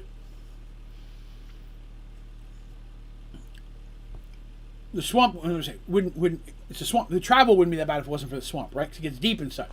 So after a short period of time, they realize this is going to slow us down. And so they give Balin an option. Like, hey, we have a flying magic carpet. Would you like to take that? I mean, we also have this magical chest of holding you climb down into. Some of us could so on. And he's like, again, they keep popping out magic items. And he addresses it. He's like, how is it you've come across so many rare magical items and artifacts? He goes, I won't lie, you are better geared than most people I've ever come across. And they tell parts of their stories. Well, there was they did this, and there was the stones, and there was so on and so forth. And he starts to listen to these tales, and while at first they don't seem believable, he seems to be catching on a little bit more like, okay, maybe these guys have done some stuff. How do they know Tobias? They start talking about the Keeper of Time. Oh, wow, you knew when he was a kid. That's weird. He's been around for thousands of years. That kind of thing, you know. Talk about how they helped Paxawal, places he may have heard of. So he's getting a little bit of knowledge about them during this travel. But he declines and says, no, we need to go on foot. And that surprised him. Like, well, don't you think, I know you're in a hurry, wouldn't it be better to take the carpet? And he said, I would if we weren't going to be approaching a flying dragon's home. The last thing you want is for us to be attacked in the sky on a carpet from a huge dragon where some of us are locked in a magical box while flying over a swamp. And the characters are like, yes, that would make sense then, wouldn't it? That would be bad. I'm like, yeah, that chest of holding falls in the swamp. You may never find it. The people inside will suffocate. Everyone will die. So flying into the home of something that's big and scary and flies, probably don't want to take the carpet. And he's like, they actually asked that, and he, when rebuking them for that, they felt a little silly, and he takes a kind of a turn of, oh God, what have I brought with me? You know, kind of those things. But as they're traveling, you know, Darsh is showing, he gets a chance to look at some of their weapons and so on and so forth. And again, they're still pretty geared, so even if they get a swing in each, it still might help, right? So they travel through the swamp. Takes days. And as they finally are getting close to where he says they're getting close. How he knows, they don't know. He says, we're getting close. He starts to tell them a little bit more what they're going to find. He's like, if we arrive and what I've been told is true, and in fact Sirik does live here, he will not be alone. He has a mate. He had a child, and he gets a little bit of an evil smile on his face for just a second and goes, had a child, but he also has quite a large group of loyal followers. He's worshipped as a god by a dragon cult. So anywhere he or his minions, whatever, they're going to come across some of those. So they may have to deal with some of that. So they're help prepared for that.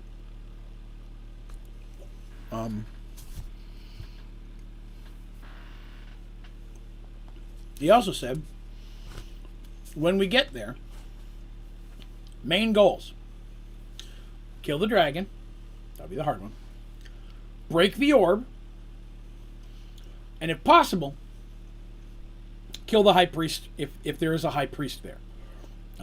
Because, again, black dragons, evil dragons, this is just going to help good people in general. They're like, well, we can't really argue with that. Okay, understandable. And eventually, as they're traveling through, after days of traveling, they come across something that the heroes weren't expecting. Part of a road. It's a little bit narrower than they would normally expect, and it's definitely old and unused. It's mostly submerged by the swamp, but it does pop up in pieces of it occasionally as it looks like the swamp is cracked. The swamp may not have always been there from the looks of it. And as they're going, they in the swamp, they start to see what look like ruins of some smaller buildings, almost like what you'd find on the outskirts of a city. And Balin's like, he goes, yeah, he's been known to, black dragons known for their swampiness. They are, black dragons love the swamp. Known for ruins and old temples and things of that nature. So he goes, I expected potentially that we might find some type of ruins here. And it turns out that turns to be true. He goes, and it's what I was told, that I would find the ruins here. And they're like, well, who told you this? How do you know this? How do you know where we're going? He's like, I was gifted with information. I sought out different powerful magic users and made incredibly high payments. And one successfully found the essence of Sirik here and was able to ascertain that it was in these ruins, though I know nothing about them. Now, for you all who are getting to hear the story, I'm going to tell you a little bit about them, because I wrote about it and I told the characters. But this is just kind of an aside that they may have learned through things they found while they're there. But the city was the city of Star Hollow. City of Star Hollow is an ancient halfling city that had been abandoned for centuries. It is said that the residents had become a more city-like, lazy, slothful race, unlike normal halflings, growing farther and farther from their goddess Saoirse. Saoirse being halfling god. In the Great Race Wars, the halflings were attacked by the humans of Kiljarn. Under siege, the halflings were barely able to hold off the human army. They prayed to Saoirse for help, and the goddess heard them. The elven nation of Londriel came to Star Hollow, beating back the humans and saving the halflings in their city. Ashamed they were unable to defend themselves, the halfling king led his citizens out of the city back into the forest, hoping to regain their former status by living closer to nature and their goddess. The halflings made their way out into the wild, swearing to never return to their slothful city lives. Star Hollow became sacred and forbidden ground to halflings of the world that's from. I like to add occasionally little snippets of where that world is from. Like those other places I mentioned, the Elven Kingdom here, probably never came through the merge, but in the history they may find some of this in a book while they're there. That's the assumption. They find some old scrolls. This is information they find out throughout the adventure that explains where they are. All right. And it's just kind of fun to share it. Add a little more depth to the world. As they're making their way through the ruins, the beginning of this city, they can tell that the city's getting bigger. And it was a large city. But it looks much more like a human city would be than halflings. And either appear to be relatively large and yet broken several-story buildings in the distance, in the trees and vines all over them, broken and such. But definitely in the ruins that they do see, doors, windows, they're all a little bit more halfling size. It makes sense. Darsh would struggle to try to get through some of these doors.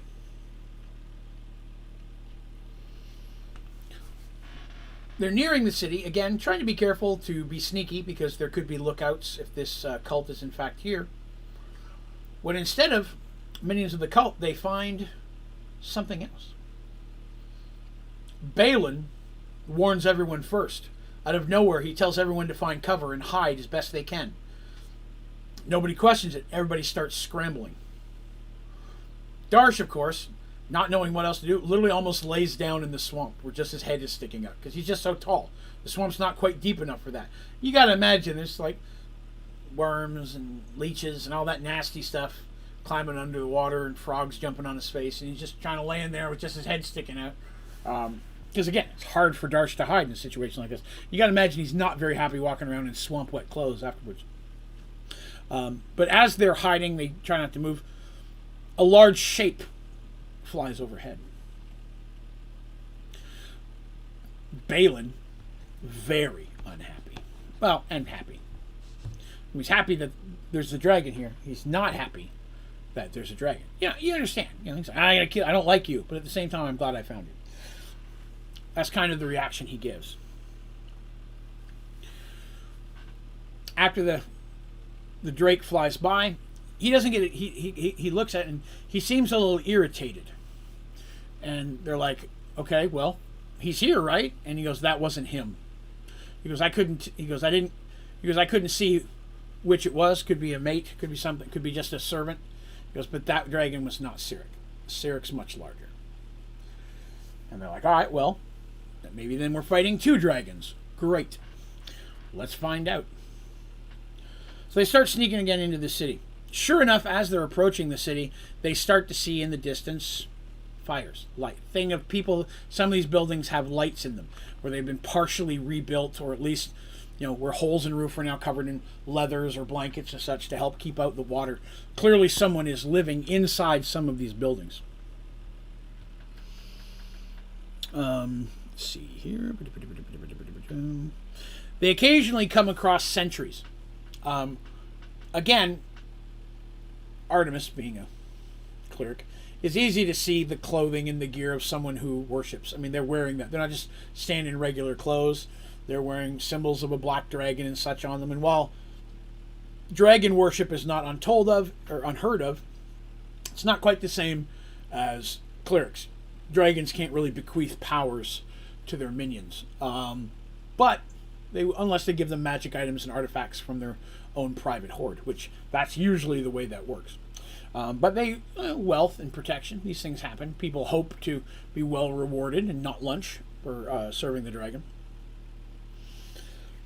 And they make their way up. So as they're going through the centuries, Balin's like, I'm going to go kill those 2. And they're like, well, these appear to be humans. And they are humans. There may be a half-orc here and there, and maybe an odd goblin as well. But they're a mix of races, primarily human. And he basically comes to him and he goes, you do not know the atrocities these people, these servants would have done in the name of their Lord Master Dragon. How many people might have they captured and brought here just to feed him? How many people killed, murdered, waylaid, robbed just to add more treasure to his hoard? I tell you, none of these people you see are innocent and have all done horrible and despicable things in his name. Left alive, without him, they'll just move on to find something else to use that type of behavior. Become brigands or murderers, rapists, all that kind of stuff. He goes, I promise you, we're helping the world by removing these people. Artemis, never really happy about the killing when this happens, but Mercy's like, okay.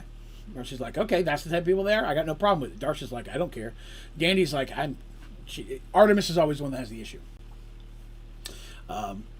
But, again, it's what needs to be done. So as they start making their way through the centuries, Balin's like, I'll take care of this. And he's very quick. He's very quiet, and he clearly has experience at this. And he takes out a couple centuries.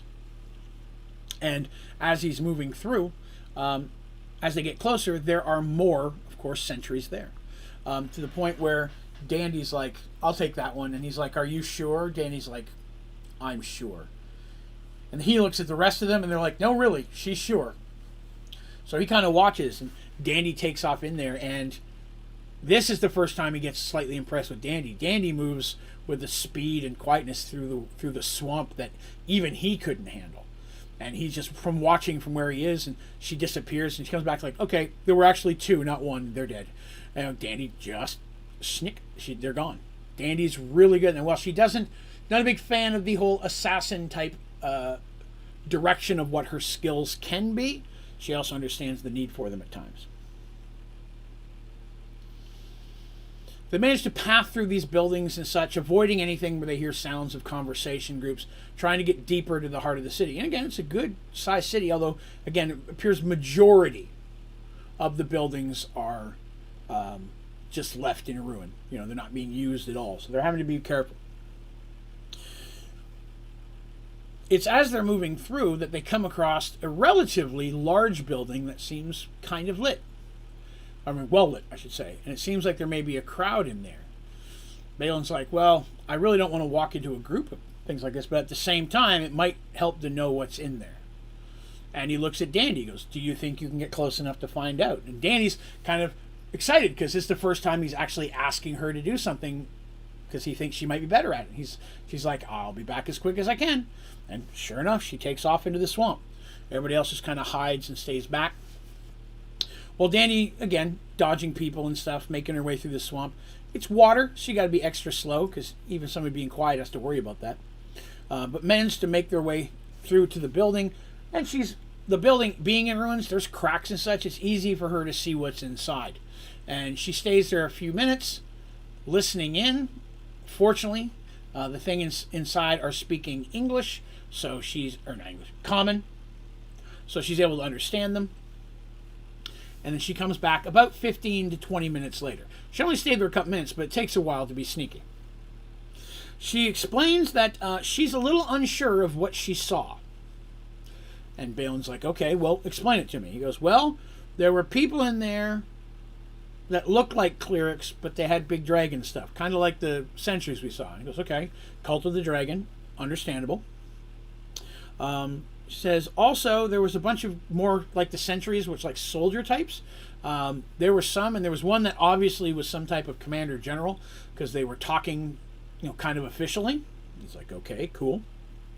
They mentioned someone named Daylock, and this perks Galen up. And Dan goes, Daylock is Siric's head cleric, or head priest, if you will. This adds credence to the fact that we may have found the right place. And he is definitely someone we want to deal with while we can, if we're here. If we can't, the dragon and the orb are the priority. Him too, if we can. Those are the priority. He goes, she's like, okay. She goes, and then there was one more thing, and I'm not sure how to explain it. Let me try. And he's like, okay. He goes, imagine Darsh. Darsh like, there's a Minotaur there? She goes, I'm not done yet. Give me a minute. Imagine Darsh, but with no hair. But with clothes on. Don't picture anything else.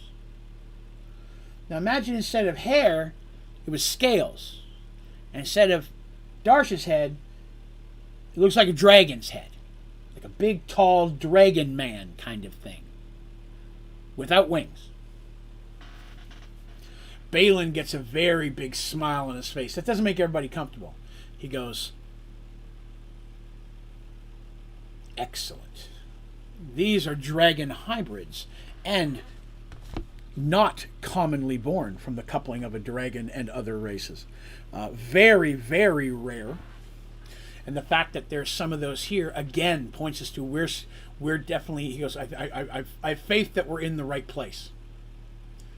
He goes, this is excellent. He's like, you have done very well. And Danny's like, yay, I did well. And she goes to turn back. She goes, oh, one more thing. I don't know if this is important or not, but they said something about guarding the eggs. And Balin's like, what? Yeah, said something about guarding the eggs. That you, so-and-so, you go guard, make sure we have more guards on the eggs and things of that nature. I couldn't hear it all, but something about guarding the eggs. And Balin's like, this changes things very much. If there are eggs here, destroying those must also become a priority. The last thing we want is to be successful and then have a bunch of dragonlings pop out that now want to hunt down your kingdom and me. And they're like, well, we could agree with that, yeah, but why would they hunt down us? He goes, well, I'll be honest, he goes, I'm pretty well known in dragon circles. I've killed a lot of them. There's a bit of a warrant on my head. They're like, you might want to have mentioned that earlier. He's like, wouldn't have changed what we have to do. But yes, there is a reward on my head for most of the dragons of darkness. At least the ones that are aware of me now. He goes, again, I've killed a bunch. So they decide to do a little bit of recon. Now they've got another goal that's thrown in there. So now they got to find kill the dragon. They got to break an orb. They got to find these eggs. And they got to kill a head priest. There's a lot of stuff to deal with without trying to alert a whole camp, right? Because she goes, well, I was in there. There were a lot. There were probably at least, I could see at least 20 or 30 people wandering around that building and another building on the other side of it. So Dandy and Balin are decide that they're going to have to do a recon. They're going to have to go and look at sneaking through Artemis in her robes and Darsh being what he is, Lucas in his armor, glowing with blue and gold and silver of the cleric. These are people that kind of stand out in a swamp. So Balin in his black scale and Dandy are going to have to run a recon. And again, our heroes are not real happy about that, but they trust in Dandy, not as much in Balin. Balin and Dandy go out. It takes them probably a couple of hours, and they return a couple times to check in and see what they found. They basically, I'm going to take this side of the city, you go this side of the city, we need to find what we can. During this time, Dandy had a little bit of an adventure. She had to do a couple mini rolls and combats to take out certain guards and things that she found. They, of course, Balin's NPC, he's off doing his thing, so they don't know exactly what he's doing. But she's out doing her own little mini thing. She's having to get around people. She has to basically disarm traps that aren't traps. And I'll explain that. So she's trying to get through vines and things near people without people knowing. So a lot of times I would use find and remove traps or move silently, different combinations of her skills that would kind of work towards what she's trying to do. I'm trying to very carefully and delicately cut a hole in the side of this tent thing so I can see what's inside without alerting the 3 guards in front, you know? So a lot of her skills she had to use at this point. Which, again, most of these skills for Dandy at this point are incredibly high. It's not often that Dandy fails a roll. It happens, but it's not very often. As a relatively high rogue, these skills max out pretty quickly. And being a Kender gives a lot of perks to a lot of them, which helps as well. So she goes on and she returns after a couple hours, and she's able to successfully find the place where the eggs are. She is able to say that she doesn't know what's inside the building, but she was, while traveling, found the guy who was told to go check the eggs, followed him as best she could, and sure enough, he goes into what looks like an old, you say almost like an old temple, or an old, I guess you could say like a fort. It's not really a castle per se, but obviously a central big building in the middle that was important, a temple, or where the king lived, or anything of that nature. But it's not like a classic castle. Looks more Aztec-y. He goes, so I'm assuming, she goes, I believe the eggs are in there, but there's 2 of those big dragon guys guarding the entrance, and that guy went inside, so I don't know how many are inside. And he's like, okay. He goes, I found where the clerics are primarily at, and I believe in there is where we're going to find Daylock. I didn't see any signs of the dragon. Now, Dandy hadn't seen signs of the dragon, but what she did see were 2 smaller drakes. So drakes are almost like little dragons, but they're not as intelligent. Flying lizards and such. Most drakes don't have arms. Like, a lot of dragons have arms, legs, and wings. Drakes, their front arms are their wings. Sometimes there'll be a talon on the end of them they can kind of attack with, but most drakes don't have arms, just in the design that I use. So he goes, I saw at least 2 drakes flying around that area. He's like, I didn't see any drakes, but he goes, that's on par for what I would expect to see here, although that adds a level of difficulty. He's like, as much as I want to take out the priest first, he goes, at this point, he goes, I have to think that of what we've found, the eggs are the priority. We need to take out the eggs first. So they decide to do that. Now, as they get close, everybody having to go wider around the city, and it takes longer for them to get there. People are starting to get a little tired. They're like, we're going to need to rest here eventually. We've been traveling through this city for a while, but we have no place to rest here that we can find that's safe. So we either leave the city, or we try to take these things out and find a place to stay. They decide to keep going forward to try to take out the eggs. So when they get there, they're trying to find a way in. And there only appears to be the one main entrance. And sure enough, there's 2 of those large dragon types. The dragon types are actually taller than Darsh. They're probably about 10.5 to 11 feet tall. They're very, very large, very muscular, heads of dragons, wielding very large weapons. Darsh is like, challenge. Because remember, Darsh left all of his friends back there too. You know, he didn't bring Garreg or Jorn. He's like, no, in this situation, you guys stay here. He's like, I wish I could have them watch me kill one of these. Darsh has a little bit of that, you know? A little bit of stuff. Banana videos are nice. Oh, well, thank you very much. I appreciate that. Thank you so much. So, if they go in there and start combat, there's a chance they might be overheard and then everybody from the city is coming at them. These are not things you assassinate. Balin's like, you're not a little knife is not going to do that to these things. So Dandy has an idea. He says, she's like, Balin, I know you're not going to like this, but I have an idea. I'm like, okay. She goes, what if I sneak in by myself? He looks at it. He goes, you think you can get in there? And she kind of points out, and they talk about if it's possible. And he goes, yes. He goes, I think I can get in there by myself. He's like, yeah, but we don't know what's in there. He goes, yeah, that's why I would take you guys with me. In the chest. And Balin's like, ah. He goes, well, I could see how that would work. If you fail, we're all dead. She's like, I know. He goes, it's a chance we'd have to take. She goes, but I believe I can get us in there. If I can find a place in there to drop the chest and get you guys out, then we may get to bypass these big dudes. At least going in, we may have to take them out on the way out, but if nothing else, maybe we could draw them into the building and fight them inside, which will draw less attention. And Balin's like, well, I don't like the thought of being trapped inside your magical chest. He goes, the plan has merits. He goes, I think that if you can find a place to let us out, we're okay. You get in there and it's one big room, you're going to have to throw that thing down, open it up, and try to hold off whatever's in there until we can get out. Which he's like, and I'll be the first one out. I'll tell you that right now. Because he's been in the chest. They've showed him the chest. They show him how it works. When they tried to do it earlier and he gave him the bad news why it wouldn't work. So he's like, okay, we'll give this a shot.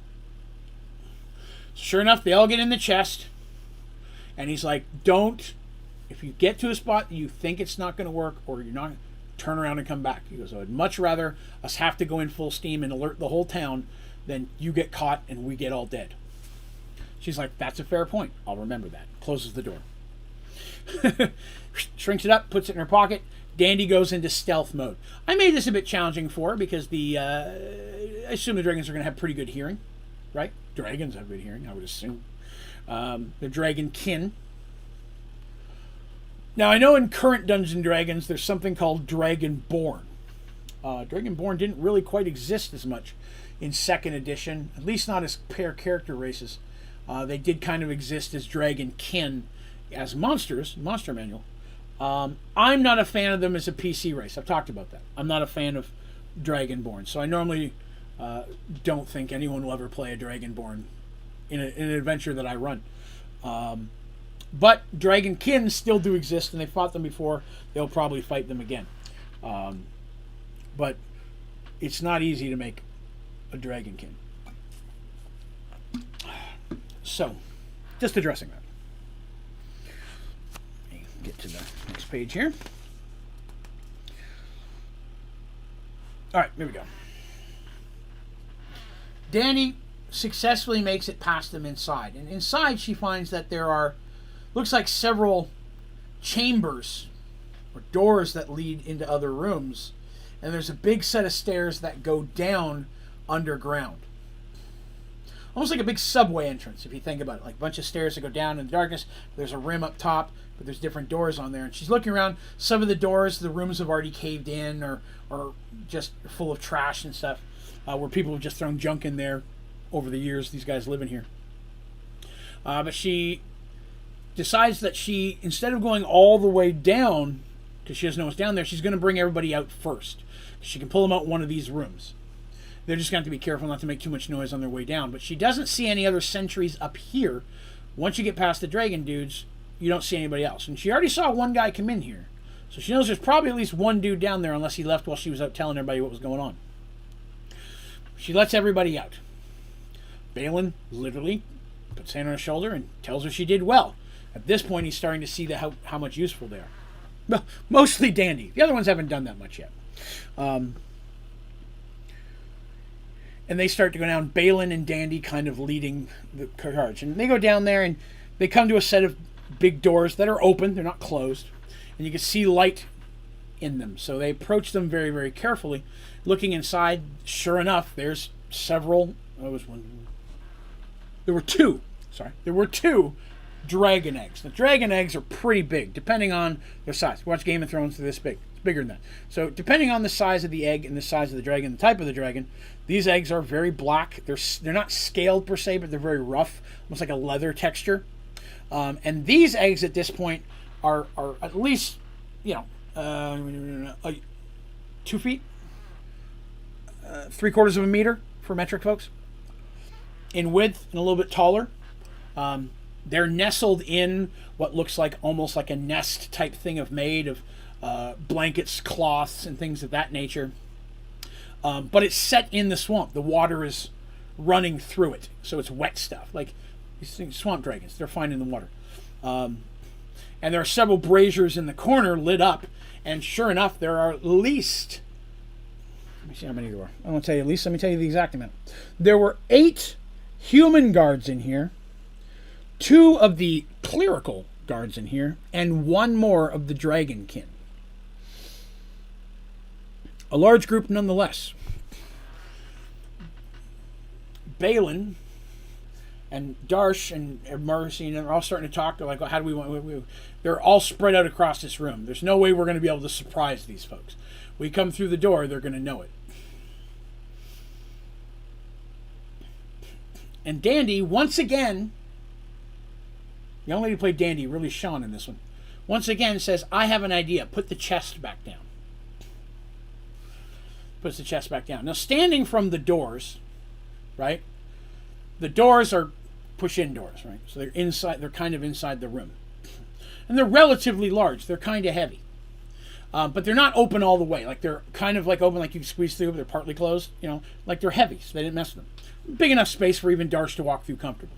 So from the doors, they can, as long as they're careful, they can be kind of hidden. And she goes to Darsh. She goes, "Do you think you could close the doors?" He says, "Well, depending on if they're wedged or not." He goes, kind of ruffles his armor. He goes, "Yeah, I could close the door. Might only be able to do one at a time, but we can close them."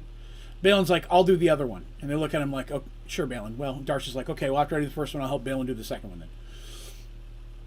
Danny's like, "Excellent." And she goes down, and she comes out with several large bottles of lamp oil, which is something they always keep in the chest of holding.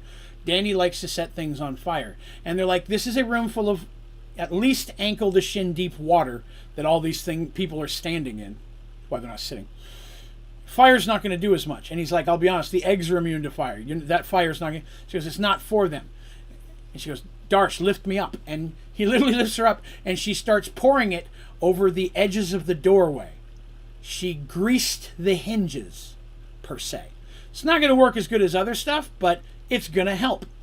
Something that you did one time a long time ago on a door that was jammed, and she used it that way, and no one had ever thought about it again, but she was like, I'm going to try to do this.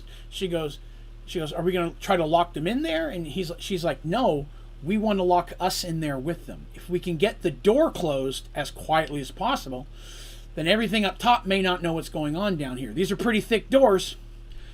Whatever's going on in here, we run a better chance of not setting off other guards. He goes, or best case or worst case scenario, we hold the door while we take care of what's in here, and then we have to fight our way out. Balin's like, I can't fault it. It's another good plan. Yeah, I say we do that. They grease the door hinges as best they can. Darcy looks like, he goes, they're kind of rusted. He goes, but I think, he goes, it's going to be hard, but I think I can do it. And we're like, okay, good. So their goal at this point is to step in.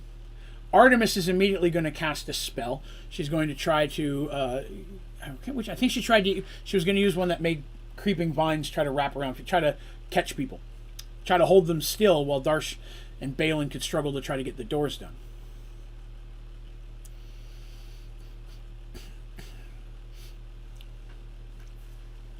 Mercy, of course, is going to charge the room, protect Artemis. Dandy's going to do the same thing. And Lucas. They're going to basically hold the line while they close the door. Lucas and Mercy and Dandy up front with Artemis behind casting her spell like normal. So they run in and they do this. Darsh has to make a strength check. And it wasn't easy. The doors had been that way for a while. They're relatively jammed. That's why they weren't open all the way. But Darsh is exceptionally strong, even stronger than these dragon dudes. And he manages to successfully done, and he pushes the door closed. He's a little more shocked to see that by the time he's done that, Balin's already got his door closed. And has drawn his weapons, is turning around. And Darsh is like, sure, give me the hard door. Thanks. Draws his weapons and spins around as well. The fact that Darsh is carrying a dragon skin shield, probably Balin likes that. The other people they're about to fight, probably not as much. Now, obviously, this chamber is too small for a dragon to have come into, so the eggs had to have been transported here. So, again, it's a good-sized room, but it's not dragon-sized. As soon as the doors start moving, the things start rushing at them. Some of them are tied up by the vines and such, but that's a temporary spell that's not going to hold them long. Battle ensues. At this point, they're not even messing with the eggs. They want to destroy the eggs, but they got to make sure everybody who's guarding the eggs are down first. Darsh makes his way towards the dragonkin, which the vines do nothing to hold that. It's strong, and it just charges through. And Darsh charges into it. Literally, he throws his boots of charge on and just goes flying across the room, which, again, not that easy in water. He had to roll, but he did not trip. But he runs and basically shield smashes this thing, sending it flying backwards a few feet. It wasn't expecting that. He was doing that not so much for damage, but to try to buy everybody else a little bit more time. So he blew his charge on his boots, ran into the thing hard. It goes flying back. Balin and Mercy are up there throwing combat. Lucas staying back to protect Artemis. And Dandy whipping knives as needed. Or hoopak slingstones. Whatever she needs. Ranged. She tries to stay out of melee when she doesn't have to. The battle itself did not take long. The warriors and the cleric types, as I mentioned, the clerics didn't really have magic. Each of them had one or two small magical items on them. A wand of magic, missile, a ring of something. Something that would give them a little bit of extra boost in combat, but nothing super powerful. Mercy and Lucas tear through a lot of those, and Dandy sniping. She starts sniping the cleric types very, very quickly. Balin, who's going to help, it's Darsh and Balin together are taking on the dragonkin. Darsh could probably take it. It would almost be a fair fight. The thing's exceptionally fast for its size. Actually a little bit faster than even Darsh is, and a little bit bigger. Darsh is, in effect, stronger. But the thing fights very savagely. When I say that, I don't mean it doesn't have a lot of pristine movements. It's just slashing with huge swords where Darsh just finds himself more on the defensive than anything else. It doesn't work to protect itself. Its dragon hide makes it very hard to hit. Luckily, Darsh's and Balin's weapons are strong enough to do so, but they would know that. The dragonkin would know that when the fight starts. This is Balin's first time in open combat, and Balin is fast. Even in the water and such, he's got that real smoothness of an elf where he's zipping through. That even Dandy thinks it's impressive. Well, he's not as fast as Dandy at the sneaky stuff and such. When he doesn't have to be quiet, he's really going. He's very well trained. Artemis can look at this guy and say, okay, this is an elf who's had several hundred years of training. Because it's hard to tell how old an elf is sometimes, He could be 200, he could be 2,000. It's hard to tell. And different worlds may have different elf ages, right? Things to worry about on Mergeworld. So he's just going to town, and everybody's like, okay, this guy is trained. Darsh at first has taken the brunt of the attacks, but then Balin's in there, and he's just slicing and dicing with his swords.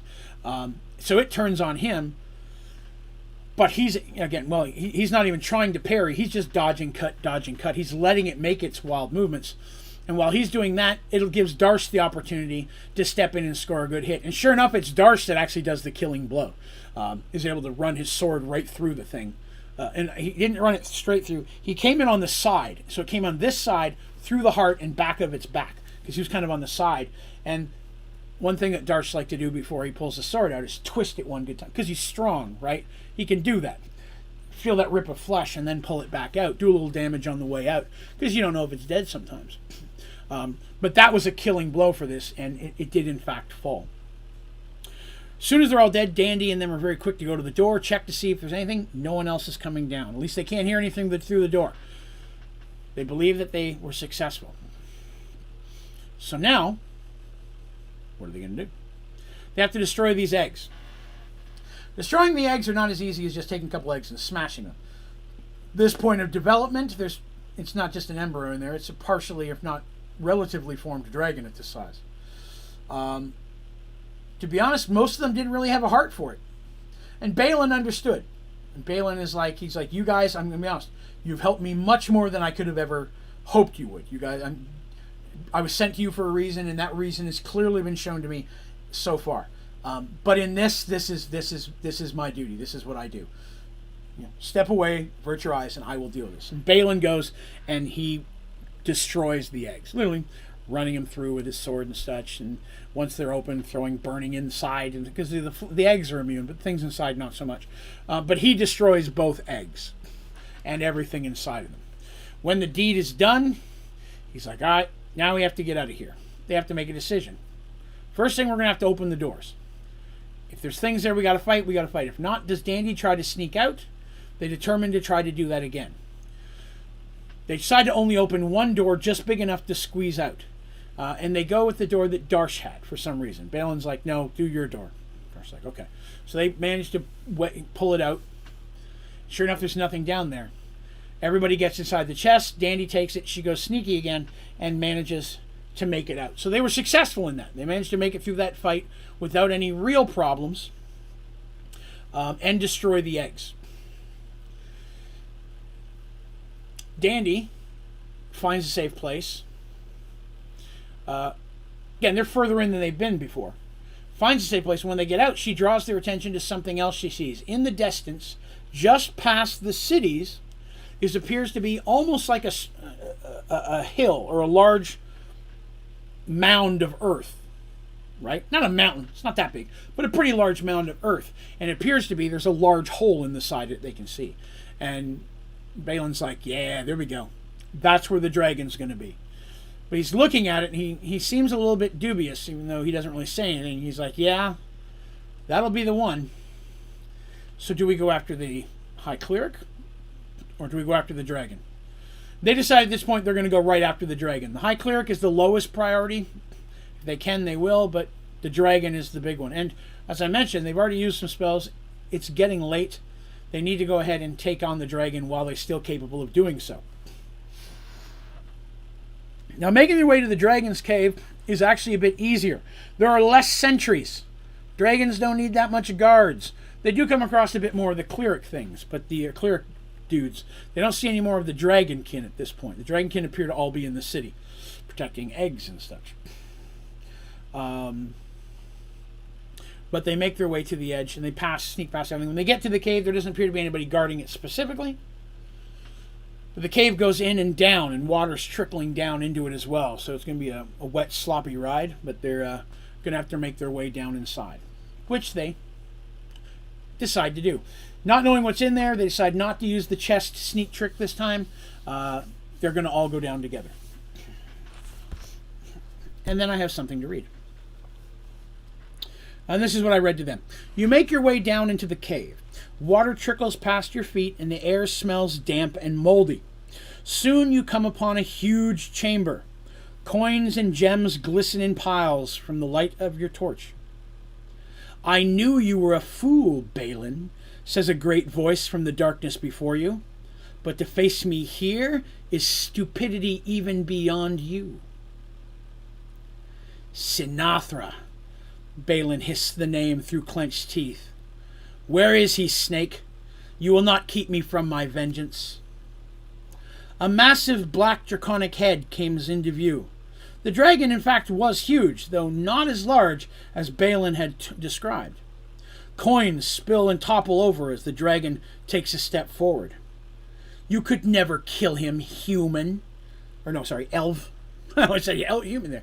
You would never kill him, elf. The dragon seethed. You are not strong enough. Not that it matters, as you will never leave this cave alive. I will give him your head upon your own pesky little sword. You are just another insignificant obstacle, Balin said calmly, as were all the others. If I must go through to reach him, I will. I shall not be denied justice. He will know death by my hand, the same hand that slew his mate and his children. At this, the dragon roars furiously and attacks. It's his way of saying, I've already destroyed your eggs. This is the mate. This is not Cyric. This is Cyric's mate. But I was saying, I kill his mate and his kids. And he's like, what? So she knows now the eggs are smashed. You can imagine how furious she would be. We now enter into a dragon fight. Now, it's loud. So they have to assume something's going to come running at this point. Maybe. So they have quick time. And they have to fight. Now, classic dragon fight, if such a thing is ever possible. Black dragon. Acid breath. Something they have to concern themselves with. They know all this information ahead of time. Balin would have described all the attacks and abilities of a black dragon, of which it's very knowledgeable. I don't believe they've ever fought a black dragon. No, they fought a green. I think they fought a red. Don't believe they've ever fought a black dragon. So most of this knowledge, well, they're not slouches. They would know some of this stuff. Balin gave them a much deeper look into what to expect from this. That black dragons very more likely to use physical combat and breath weapon, not as much with the magic spells. They have some magic as well, but they're not as much into magic as they are physical attacks. But the breath weapons can be quite savage. So the attack starts. They charge in with their regular battle formation. Artemis is in the back. Lucas also kind of in the back, but kind of in the front. They're fighting a dragon, right? Everybody, all hands on board. To protect Artemis, Lucas has to go in and fight the dragon. He can't just stand in the back next to her. If everybody else dies, he's not going to be able to do anything against the dragon. So, best way to protect Artemis, kill the dragon. So, Lucas charges in as well. Darsh charges in, regular charge, not Boots charge. He's already used that. Balin goes in. Mercy goes in. That leaves us with Dandy. Dandy also goes in. Daggers and sling bullets, not going to do much against a dragon. So at this point, she has more powerful daggers that will cut through dragon scale. Daggers of flame, dagger +3/+4, stronger daggers. But just throwing those once isn't going to do anything. And she's got no thing. So melee's a bit better. Her goal, her hope, is to try to maybe find a way to get around or sneak past it. Try to do some type of a back attack where she gets to do that excess damage. Again, a little bit harder on a dragon to do a back attack, because just stabbing it in the scales isn't going to do anything. A back attack is assuming you're hitting it in a special point. Going for under the ribs, back of the neck, slit in the throat, something. A back attack is assuming you're doing a special attack based on you know where to get them. Dragons, it's a little bit harder to do that. But still her hope. As the fight goes on, of course, first round, right off the bat, uses the breath weapon. They were prepared for that. Balin says that he has a magical item that will protect him from that. They were already prepared for that going in. Darsh's shield makes him partially, if he can get behind this. Shield doesn't hide all of Darsh, though. So there were some blessings. There was stuff on them. I want to say 2 of them had something that helped them in this situation. Artemis was one of them. By this point in the adventure, Artemis is a fiend for magic rings. It's become her hobby. She has a belt pouch. She has belt pouches, and she collects magic rings. She always keeps a ring of protection, she had a ring of protection +4 on there. Hang on a second. Stop. My Alexa. So she a lot of times will switch rings up. You can only wear 1 ring on each hand. More than 1 ring will negate the abilities, so they won't enact. It's too much stuff on your hand. So 1 ring on each hand, and she'll switch them in and out. She had one that made her immune to this, if I'm correct. Not breath weapon specifically, but acid or something of that nature. So they had some, but they had to be prepared for it. Artemis had to immediately throw some heals on a couple people who didn't have much. Mercy carries a shield. Darsh has a shield, so they're good. Balin uses 2 swords, but he was okay. So Lucas also carries a shield. Dandy was the biggest one. Dandy just kind of hid behind Darsh because they expected this, but there was still some damage done in that first one. Artemis immediately had to start throwing some heals. Darsh took the worst of it because the thing did not seem to target Balin. It went after Darsh. Darsh is the big guy. And the hardest thing to hide behind his shield. So his legs took some damage. He covered his head and chest and stuff with the shield. That's the important stuff. But his legs took some damage. So the battle goes on. Artemis is pretty much heal after heal because the dragon's doing some pretty rough damage. And our heroes have an issue. They're fighting in water and on top of coins. It's slippery. Wasn't something they were expecting. It's something they're having to deal with. Every round, I rolled a percentage chance for each person to see whether or not they slipped. And the percentage changed depending on the situation. If I rolled yes, then they got to make a skill check to see if they managed to maintain their balance. So me rolling it didn't automatically mean they fell. It means they reached a slippery spot where they have to make a check. So that's what I was doing every round. They didn't know exactly what was going on or what the percentages were, but I'd be like, you roll a check. Now, some people had a better chance of slipping than others. Dandy had the lowest chance. Artemis had a low chance because she really wasn't moving around a whole lot. She was kind of staying in the back casting spells. But Darsh and Mercy and Lucas had to deal with it quite a bit. And sadly, Lucas is the one that fell a couple times, and he took a big hit. Mercy got hit real hard, like knocked backwards, and she literally hits the back of the cave, and it knocks her down. It doesn't kill her and knock her out, but it wins her, and it takes her a couple of rounds to regain her breath where she can come back in again. She took a chunk of damage from that. Darsh, on the other hand, is doing quite a bit of damage, and him and Balin's just going slishity slash. So Balin and Darsh very quickly become the priorities for the dragon, Sinathra. And kind of a claw, and it would bite, or breath weapon on the group. And they can only use the breath weapon every so often, but the claw bite thing. And the tail was making it hard for Dandy to get around. Couldn't get behind him because the tail is like he was watching for that. Wasn't being very friendly in that regard. So while this is going on, Darsh is attacking. Darsh and Balin are keeping us separate apart, so she can't use one attack to get both of them. They definitely were staying separate, and Mercy was kind of running in the middle and where she needed to be, and Lucas the same. But Darsh and Balin, being the targets, were staying further to the edges to try to divide those attacks. During the fight, they're doing okay, but the dragon really starts dealing a bit of damage to them. Balin calls out to Dandy, who's also in there trying to stab, and she hadn't almost taken any damage because the thing's ignoring her. Even though she's got her little magical dagger, it's doing the least amount of damage out of everybody. It's like someone just poking you with a pin while people are trying to stab you with a knife. You're not going to worry about the pins so much. The knives are more important. So the tail will sometimes whap at her, and she's luckily able to dodge that because of her dexterity, but she wasn't really doing much, and she wasn't doing it. Balin yells at her. She comes over to him, still in combat, and he tells her to try to find the orb. She knows about the orb. She knows that it can be broken if you do enough damage to it. So he's like, try to find the orb. Because he's recognizes she's not doing anything. Helpful, if you will. So that's going on. And as they're fighting, Dandy's searching. Now Dandy's searching. This is a big cave. 2 or 3 of these dragons could fit in here. She's got a lot of room to move around. And there's piles and mounds of treasure and wealth that's obviously been amassed here for quite a while. So Dandy's having to try to run around, and she's trying to stay out of combat. The dragon doesn't seem to be paying her much attention. I'm sure the dragon doesn't want her pocketing her coins, but at the same time, she's being attacked. That's more important. So Dandy's running around doing that. It takes Dandy a while. While this is going on, Darsh takes a big hit. And Darsh is hit back again. He takes a chunk of damage, but it doesn't knock him out. And he's about to charge into battle when he hears a noise. And instead of charging into battle, he turns around and charges backwards because he heard something else coming. Artemis is in the back alone.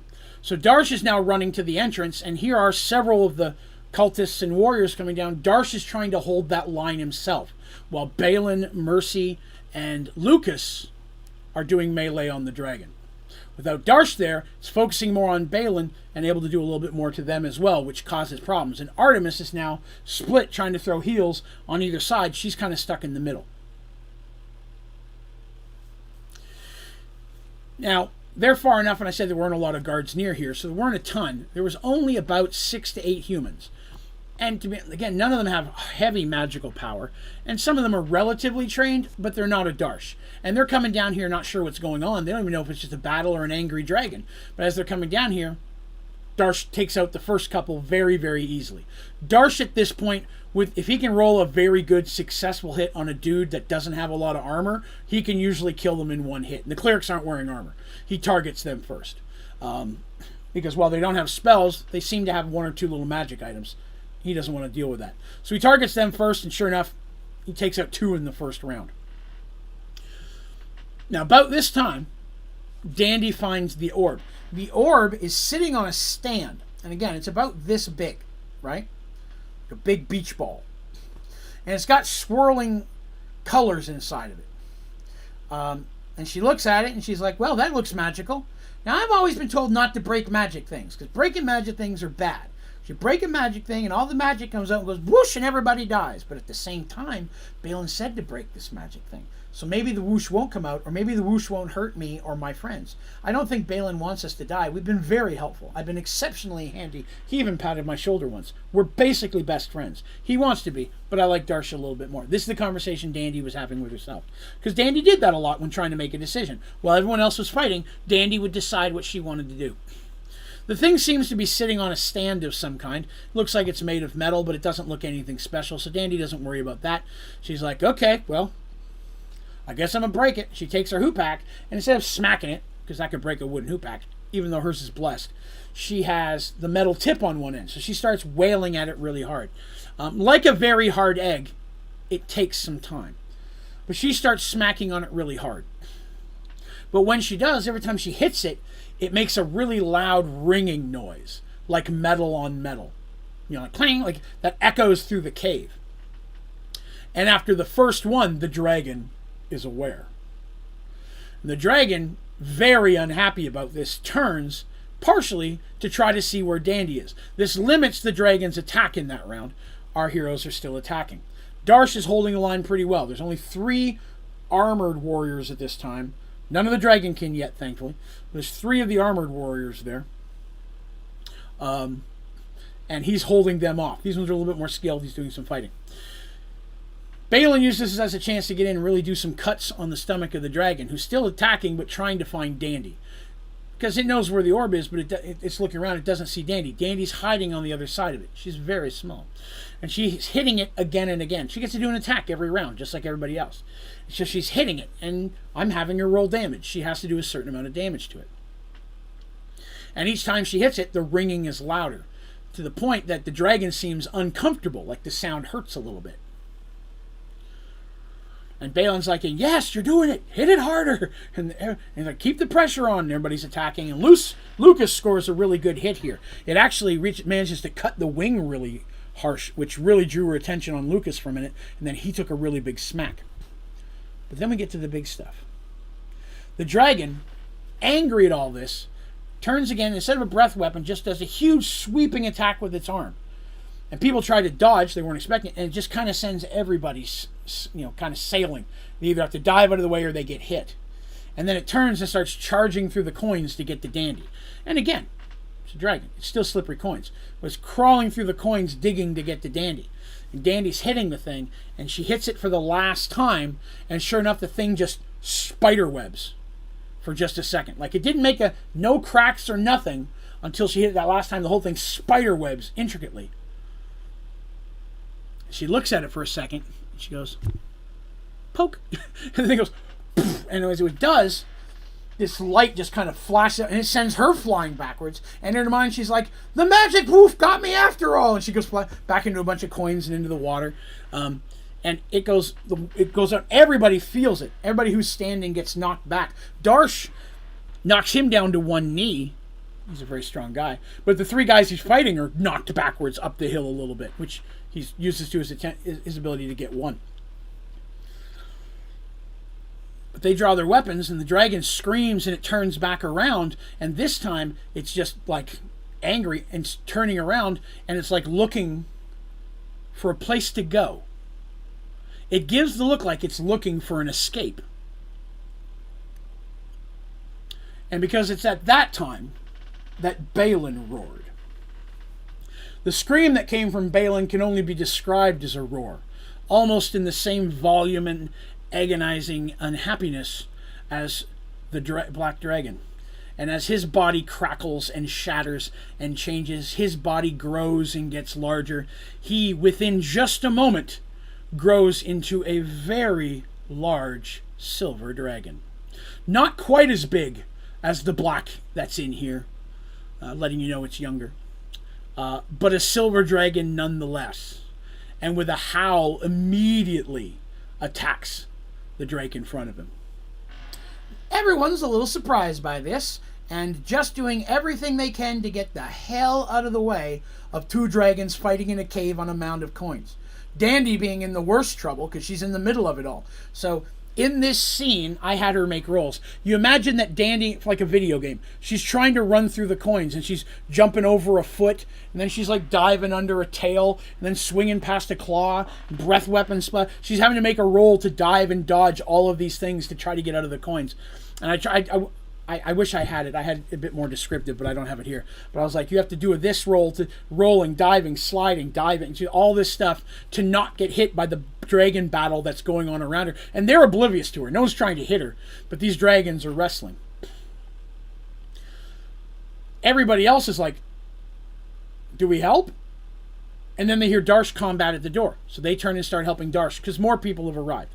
At this point, several guards and the first dragonkin arrives. Also with them comes the High Cleric.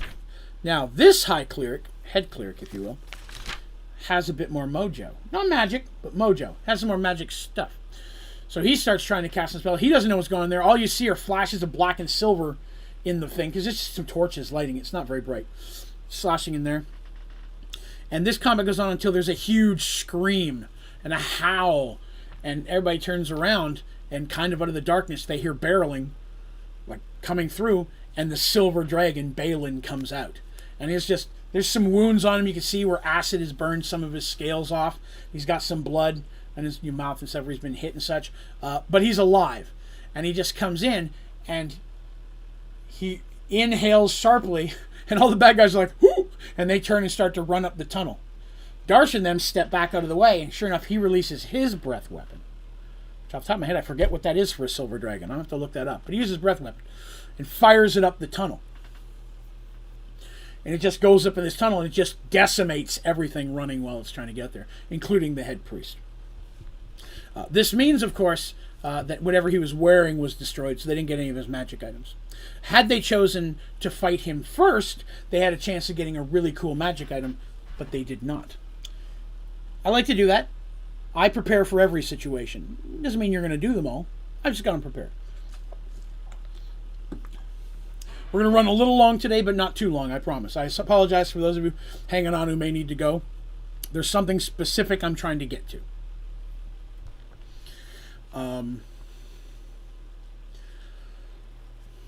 The battle's over. The Black is dead. And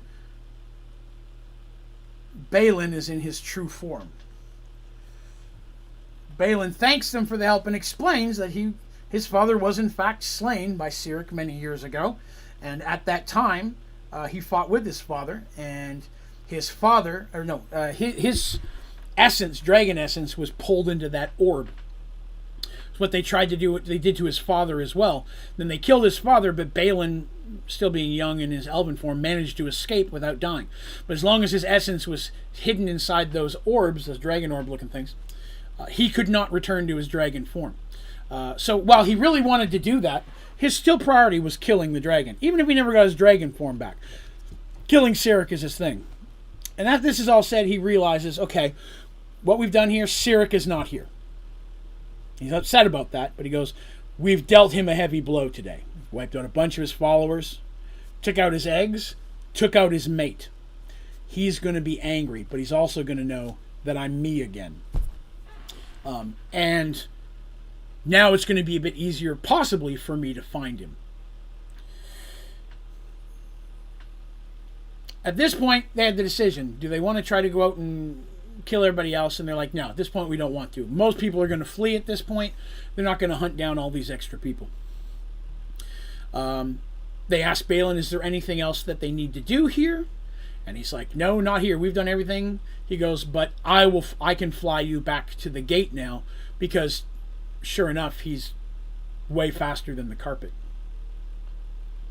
And he's a little hesitant. He doesn't want to go back into his elven form. He's been an elf for several hundred years at this point. He would like to stay a dragon for a while. But before they go, they do what they always do and search for treasure. They find a few magical items, miscellaneous ones. Nothing of note that needed to be listed here at this time. But they did, as always, open up the chest of holding and just start dumping buckets of coins in it. Because they do that. They're like, oh, look, here's a treasure hoard full of gems and gold. It's not a woohoo, we're rich, but it's a ooh-hoo, I can get the sewers built. Ooh-hoo, we can build the orphanage. This is how their mind works. So, and Darsh and Dandy always get a cut. So they literally just start throwing as much stuff in the chest of holding. Now imagine that. A room full of treasure, which is still way more treasure here. They can't carry it all. So they make a point of trying to be picky and finding the stuff that is more of value. Like, oh, I found a chest full of gems. It's worth more than a chest full of gold pieces. Take the chest of gems, dump them down there. And we don't go through the role playing of all that, but they say that. We target the expensive stuff. We look for anything magical. We look for platinum if there's coins. I mean, coins are usually mixed together. So a lot of times I say this is how many coins you were able to get in there in the time that you did it. They're not going to, Balin's not going to sit there for a day and a half while they fill this room. But they can take 15, 20 minutes to throw in as much as they can. Search for anything magical, if you will. Because that's understandable. So they do that stuff, they look for the stuff, and occasionally they'll actually look for things of value. They may find they may find just an expensive mirror or a tapestry. Not so much in this situation, but if they defeat like a lich or a vampire, there might be expensive furnishings there that they may want to take home and put up in the temple or the house, A, for decoration, B, as a trophy. Because they do that. But in this situation, it's mostly just wealth. And they throw as much in there as they can before they decide to leave. By the time they leave the cave, there's no one left in that town. Everyone has booked it. Anything that survived or heard that their dragon died is going to take off. So nothing, how many were left and how many made it out, they don't know, but they're pretty far away.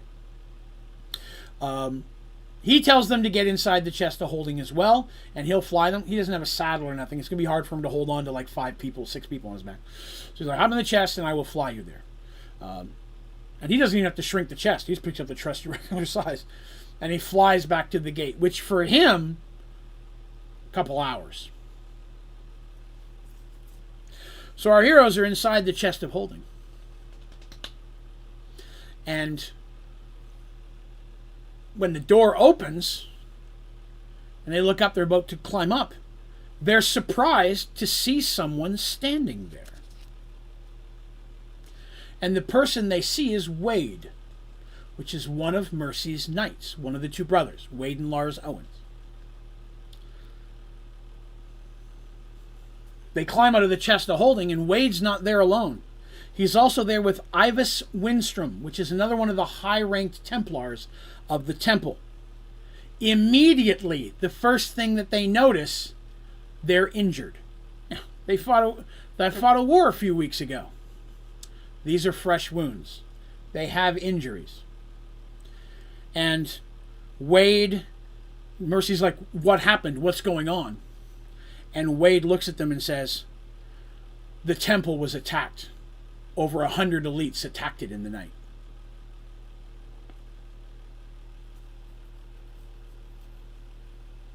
And that's where I'm going to stop for today. So, while they were gone, 100 or more Oromanian elites attacked the temple directly. What are the repercussions of that?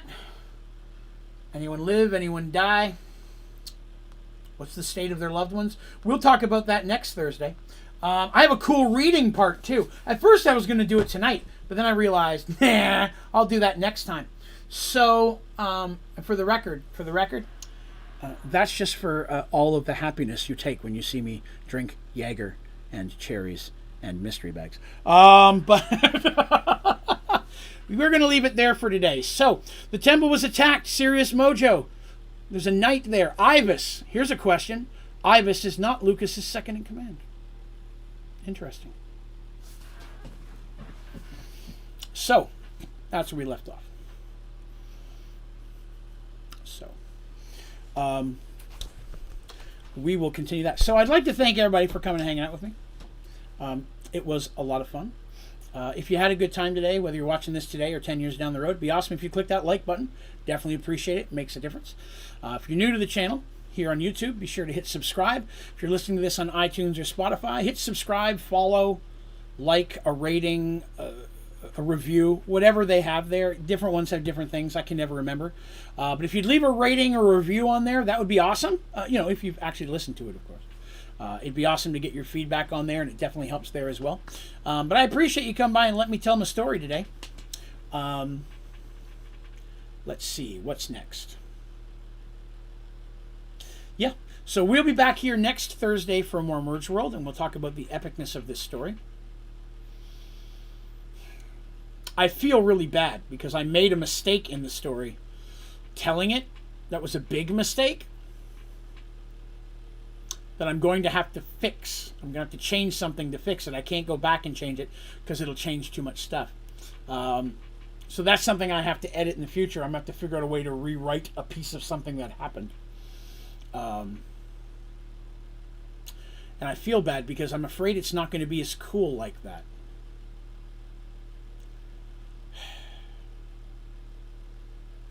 I feel silly now because it just dawned on me how big of a mistake I just made in this entire story. Son of a bitch.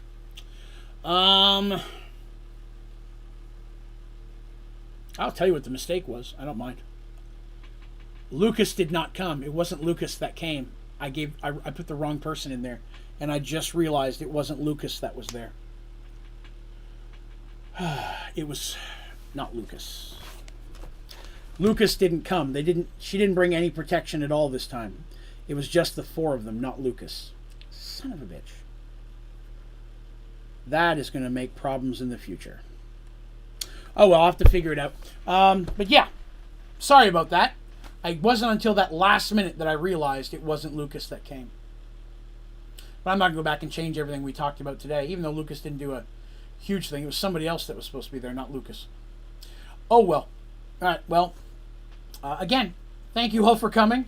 I have to figure out whether I'm going to have to backstep myself and alter it in the next one or try to correct the mistake. I'm not sure. I'll have to look into it. But we will see. But either way, I appreciate that you have come and listened to my tale. As always, I will be back again tomorrow morning at 10 a.m.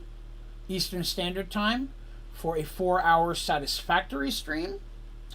And then I will be back again tomorrow night at 9:30 p.m. Eastern for Sky Factory 4. That'll actually be the schedule both tomorrow, Friday, and tomorrow, which is Friday, and Saturday. So the next 2 days, we got both streams. But hopefully, you're enjoying the story, and you'll come back next week and figure out how I've either gone back and changed everything I just said or fixed it. I'm such an idiot. But I appreciate you giving me some time. I hope you all have yourselves a wonderful evening. As always, special thank you to my members for your constant and steady support of the channel. It is greatly appreciated, as well as to the wonderful people who donate and tip. I appreciate your support of the channel in that way. But even if you're just here to listen, I appreciate that you're just here and click the like button. It does more than you will ever know. And of course, an extra special thank you to my moderators, who sometimes I get to poke with a cliffhanger in just vengeance for the treatment that I receive during spinning the wheel. So you all have yourselves a wonderful evening. I'll figure out how to fix what I did, and we will talk about that next Thursday. All right? You folks have yourselves a wonderful night.